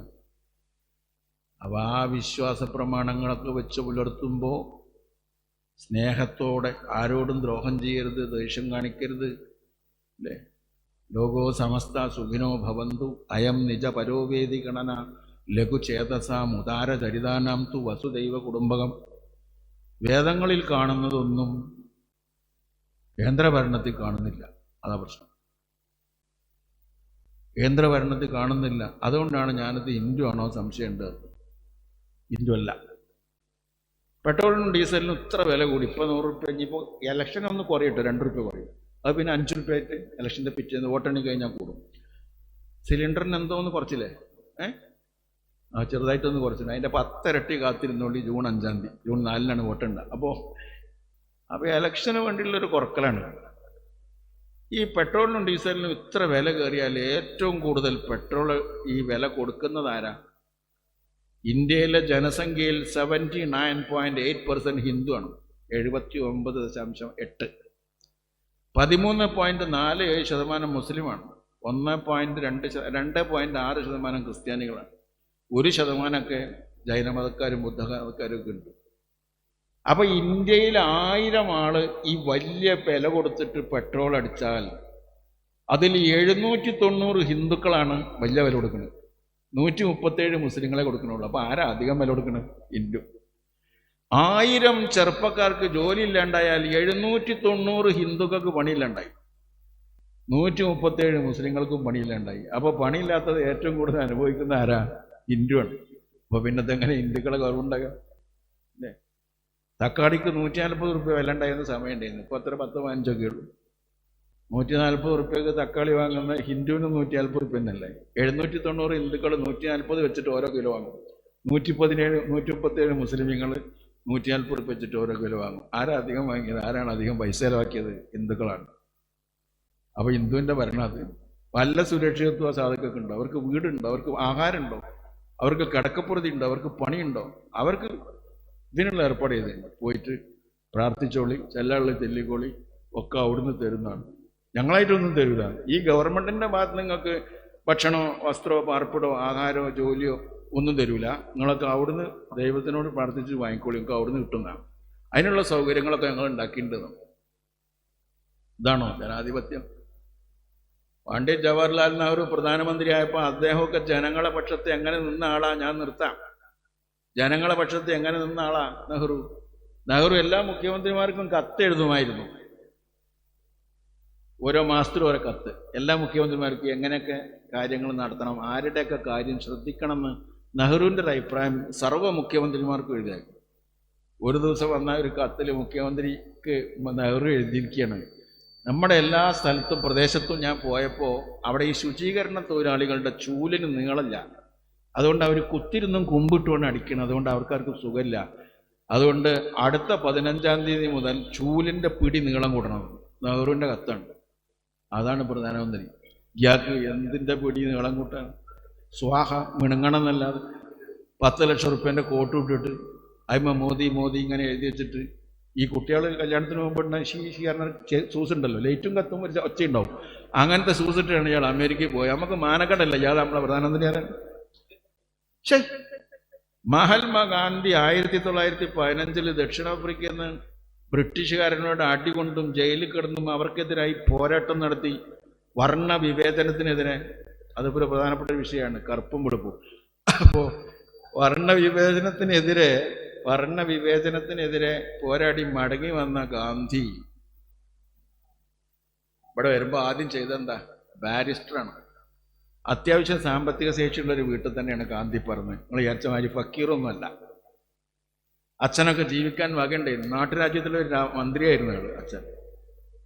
എന്നിട്ട് ആ ഗാന്ധി കോട്ടും സൂട്ടും ടൈയൊക്കെ കെട്ടി ബാരിസ്റ്ററായിട്ട് ഇംഗ്ലണ്ടിൽ നിന്ന് മടങ്ങി വന്ന് ഇവിടെ സമരത്തിലേക്ക് എടുത്തു ചാടിയപ്പോൾ ഗാന്ധിജി ആദ്യം ചെയ്തത്, കസ്തൂർബ ഇതാണ് എടുത്തേക്ക് പറഞ്ഞു. ഈ കോട്ട്, ഈ സൗസർ എല്ലാം, ടൈ എല്ലാം ഊരി വലിച്ചെറിഞ്ഞിട്ട് 2 കഷ്ണം തുണി എടുത്തിട്ട് ഒന്നാണ് പുതച്ചു, ഒന്നാണ്ട് കൊടുത്തു. നേരം അറിയാൻ വേണ്ടിയിട്ട് ഒരു പിന്നെ സാധനം ഇവിടെ കെട്ടി തൂക്കി, ഒരു ക്ലോക്ക്, ഒരു വാച്ച്. അതാണ് മൂപ്പര് സ്പെഷ്യാലിറ്റി. ആദരണീയനായ മൈൻ ഹാജി സാഹിബ് എത്തിക്കൊണ്ടിരിക്കുകയാണ്. ഞാൻ അദ്ദേഹത്തെ സ്വാഗതം ചെയ്തു. അപ്പം ഇങ്ങനെ ഈ ക്ലോക്ക് ഇട്ടിട്ട് തൂക്കിയിട്ടിട്ട് ഇദ്ദേഹം പുറത്തിറങ്ങി. ഏയ് ഗാന്ധിജി അല്ല, ഞാൻ ഗാന്ധിയെ കുറിച്ച് പറയണം. ഹലോ, മൈനാജി വന്നു എന്ന് ഞാൻ പറഞ്ഞില്ലേ, മനസ്സിലായില്ല? ഇനി സെൽഫിയൊക്കെ പോകുമ്പോൾ എടുക്കാന്ന് അത്. പിന്നെ അപ്പം ഞാൻ പറഞ്ഞത് എന്താ വെച്ചാൽ, പിന്നെ ഇതിന് ഇവ കുട്ടി കഴിഞ്ഞിട്ടുണ്ടെങ്കിൽ ഓനെന്തെങ്കിലും രസമായി തോന്നുന്നുണ്ട്. അപ്പോൾ ഈ ഗാന്ധിജി ഇന്ത്യയിൽ വന്ന് സ്വാതന്ത്ര്യ സമരത്തിന് ജനങ്ങളടിക്ക് ഇറങ്ങാൻ വേണ്ടി ആദ്യം ചെയ്തത് കോട്ടും സൂട്ടൊക്കെ കണ്ട് ഊരി വലിച്ചെറിഞ്ഞു. എന്നിട്ട് ഒരു വെളുത്ത തുണി കൊണ്ട് പുതച്ചൊരു വെളുത്ത തുണി എടുത്തിട്ട് മൂപ്പര് ഇഹ്റാം കെട്ടിയിട്ടുണ്ട് ഇറങ്ങിയതാണ്. പിന്നെ വെടിയേറ്റ് നെഞ്ചത്ത് വെടിയേൽക്കുന്നത് വരെ ആ മനുഷ്യൻ ഈ ലളിതമായ വസ്ത്രങ്ങളെല്ലാം ധരിച്ചിട്ടില്ല. ആ മഹാത്മാഗാന്ധി വലിയ സാമ്പത്തിക ശേഷിയുള്ള ഒരു കുടുംബത്തിൽ ജനിച്ചിട്ടും ബാരിസ്റ്റർ പരീക്ഷ പാസ്സായിട്ടും വിദ്യാഭ്യാസം ഉണ്ടായിട്ടും എൻറ്റയർ പോളിറ്റിക്സ് എന്ന് പറഞ്ഞ കള്ള സർട്ടിഫിക്കറ്റ് ഇല്ലാതിരുന്നിട്ടും അദ്ദേഹത്തിന് നല്ല സർട്ടിഫിക്കറ്റ് ഉണ്ടായിട്ടും അദ്ദേഹം ഇതൊക്കെ കളഞ്ഞു. മോഡിയോ ചായ വാരിയെന്നു എന്നാ മൂപ്പരെന്നെ ഉണ്ട്. ബാർവാല എന്ന് പറയില്ല, ബാഹർവാല. ചായ കൊണ്ട് പുറത്തേക്ക് ആൾക്കാർക്ക് കൊണ്ടു കൊടുക്കുന്ന ആൾക്കാർ. മൂപ്പര് പറഞ്ഞു റെയിൽവേ സ്റ്റേഷനിൽ ഞാൻ ചായ വെക്കിയിരുന്നു. പിന്നെ അന്വേഷിച്ച് നോക്കുമ്പോൾ ആ റെയിൽവേ സ്റ്റേഷൻ ആ കാലത്തില്ല. ഇയാൾ ചായ വിറ്റു എന്ന് പറയുന്ന കാലം കഴിഞ്ഞ് 20 കൊല്ലം കഴിഞ്ഞിട്ടാണ് ആ റെയിൽവേ സ്റ്റേഷൻ ഉണ്ടായത്. പിന്നെ ഇയാൾ എവിടെ ചായ വിറ്റു എന്നൊക്കെ ആളെ അന്വേഷിച്ചിട്ട് എവിടെയെങ്കിലും ആയിക്കോട്ടെ വിറ്റിട്ടുണ്ടാവണം. അങ്ങനെ ചായ വിറ്റ് നടന്ന ഒരാൾ പ്രധാനമന്ത്രി ആകുമ്പോൾ വന്ന വഴി മറക്കാൻ പാടുണ്ടോ? അപ്പോൾ മൂപ്പര് എന്താ ചെയ്യേണ്ടത്? കൂടുതൽ ലളിതമായി ഗാന്ധിജി ഒരു മുണ്ടും ഇട്ടിട്ട് ഇയാൾ കുപ്പായ ഇടരുത്. ഇയാളൊരു ഒറ്റ തുണി എടുത്തിട്ട് കുപ്പായ ഇടാതെ നടക്കണം ഇയാൾ. കാരണം ഗാന്ധിജിയെക്കാളും ഫക്കീറായിട്ട് ഞാൻ ചായ കച്ചവടക്കാരനായിരുന്നു, ഗാന്ധിജി ബാരിസ്റ്ററായിരുന്നു എന്ന് പറഞ്ഞ് നടക്കേണ്ട ഇയാള് സംഗതി കൈ കിട്ടിയതോടുകൂടി വലിയ ടൗസറും കോപ്പും മണിക്കൂറിന് മാറ്റുന്ന കുപ്പായും 15 ലക്ഷം റുപ്യ വിലയുള്ള ഷർട്ടും അതിൻ്റെ മുകളിൽ മോടിന്ന് തുന്നിച്ചേർക്കലും ലോകത്ത് ഇതുവരെ ആരും കണ്ടിട്ടില്ലാത്ത സൈസ് ഷൂസും ഒക്കെ ഇട്ടിട്ട് നടക്കുക. ഗോഡ്സെ ആണോ നിങ്ങളെ ഹിന്ദു, അതോ ഗാന്ധിജിയാണോ എന്ന് ഞാൻ ചോദിച്ചില്ലേ? അതുപോലെ തന്നെ ഗാന്ധിജിയാണോ നരേന്ദ്രമോദിയാണോ ജനങ്ങളെ പക്ഷത്ത് നിൽക്കണമെന്ന് അതിമൊന്ന് മനസ്സിലാവും. ആ ഒറ്റ സംഗതി മനസ്സിലാവും. ഈ മഹാത്മാഗാന്ധിയുടെ സബർമതി ആശ്രമത്തിൽ ഒരു ദിവസം വന്നു ആര്? മൗണ്ട് ബാറ്റൺ പ്രഭു. അപ്പൊ അദ്ദേഹത്തിന്റെ വീട്ടിൽ 2 ഗ്രൂപ്പുകാർ തമ്മിലുള്ള തർക്കം തീർത്തുകൊണ്ടിരിക്കുകയാണ്. അദ്ദേഹം ഗ്രാമീണരായ ജനങ്ങൾ തമ്മിലുള്ള തർക്കം തീർക്കുക. 1.5 മണിക്കൂർ സമയമെടുത്തിട്ട് അവരൊക്കെ പറഞ്ഞ് യോജിപ്പിച്ച് ഗാന്ധിജി സബർമതി ആശ്രമത്തിൽ നിന്ന് ആ 2 കൂട്ടരെ ഒപ്പം നിർത്തി പുറത്തേക്ക് വരുമ്പോൾ അവിടെ മൗണ്ട് ബാറ്റൺ പ്രഭു ഇരിക്കുകയാണ്. മൗണ്ട് ബാറ്റൺ പ്രഭു 6 അടി ഉയരമുള്ള വലിയ സാഹിബാണ്, രാജാവിൻ്റെ മകനാണ്. ആ മൗണ്ട് ബാറ്റൺ പ്രഭു ഗാന്ധിജിയെ കണ്ടപ്പോൾ ഗാന്ധിജിയോട് പറഞ്ഞു, Bapuji I'm the governor general of India. അപ്പോൾ ഗാന്ധിജി കേൾക്കാത്ത മാതിരി നിന്നപ്പോൾ ഇയാൾ ഒന്നുകൂടി I'm the governor general of India. അപ്പോൾ ഗാന്ധിജി ഇവരെ 2 ഈ ജനങ്ങളങ്ങനെ ഒപ്പം നിർത്തിയിട്ട് പറഞ്ഞു, but the nation belongs to them. പക്ഷെ രാജ്യം ഇവരുടേതാണ്. നിങ്ങൾ അതിൻ്റെ മറ്റേതൊക്കെ ആയിരിക്കും, പക്ഷെ രാജ്യം ഈ മനുഷ്യന്മാരുടെയാണെന്നാണ് ഗാന്ധിജി പറഞ്ഞു. അങ്ങനെയാണ് ജനപക്ഷത്ത് നിൽക്കുന്നത്. നമ്മളോ മൗണ്ട് ബാറ്റൺ പ്രഭുവിൻ്റെ ഡ്രൈവറെ 5 വന്നിട്ടുണ്ട് പറഞ്ഞാൽ ബാക്കിയെല്ലാം നിർത്തി വെച്ച് ഇന്ത്യ മൈനാജിനെയൊക്കെ ആട്ടി വായിപ്പിച്ചിട്ടുണ്ട്. മൂപ്പരോണ്ട് വരാൻ പറയാറ്. ഒരു മൗണ്ട് ബാറ്റൻ്റെ ഡ്രൈവർ തന്നെ വരണമെന്നില്ല. അതാണ് നമ്മളൊരു സംസ്കാരം അല്ലേ? എന്നാൽ ഗാന്ധിജി അതായിരുന്നില്ല. ആ മഹാത്മാഗാന്ധിയുടെ വഴി, ആ പണ്ഡിറ്റ് ജവഹർലാൽ നെഹ്റുവിൻ്റെ വഴി, ആ സ്നേഹത്തിൻ്റെ വഴി, ഭാരതം ഇന്ത്യ നമ്മളെ പഠിപ്പിച്ച വഴി, ആ വഴി കാത്തു സംരക്ഷിച്ചുകൊണ്ട് മുന്നോട്ട് പോകണമെങ്കിൽ നമുക്ക് ഇന്ത്യ മുന്നണി ജയിക്കുകയും ഇന്ത്യയെ തിരിച്ചുപിടിക്കുകയും ചെയ്യേണ്ടത് അത്യന്താപേക്ഷിതമാണ്. അതിന് സാധിക്കണമെങ്കിൽ ഇവിടെ നമ്മുടെ പ്രതിനിധിയായിട്ട് മത്സരിക്കുന്ന ശ്രീ MK രാഘവനെ നല്ല ഭൂരിപക്ഷത്തോടു കൂടി നിങ്ങൾ വിജയിപ്പിക്കും. അത് നിങ്ങളോടല്ല പറയേണ്ടത്, പുറത്തുള്ളവരോടാണ് പറയേണ്ടത്. എന്നാലും അദ്ദേഹത്തിൻ്റെ വിജയത്തിന് വേണ്ടി നമുക്ക് ഒരുമിച്ച് നിന്ന് പ്രവർത്തിക്കാം എന്ന് മാത്രം പറഞ്ഞ് ഞാൻ ഉപസംഹരിക്കുന്നു. Thank you.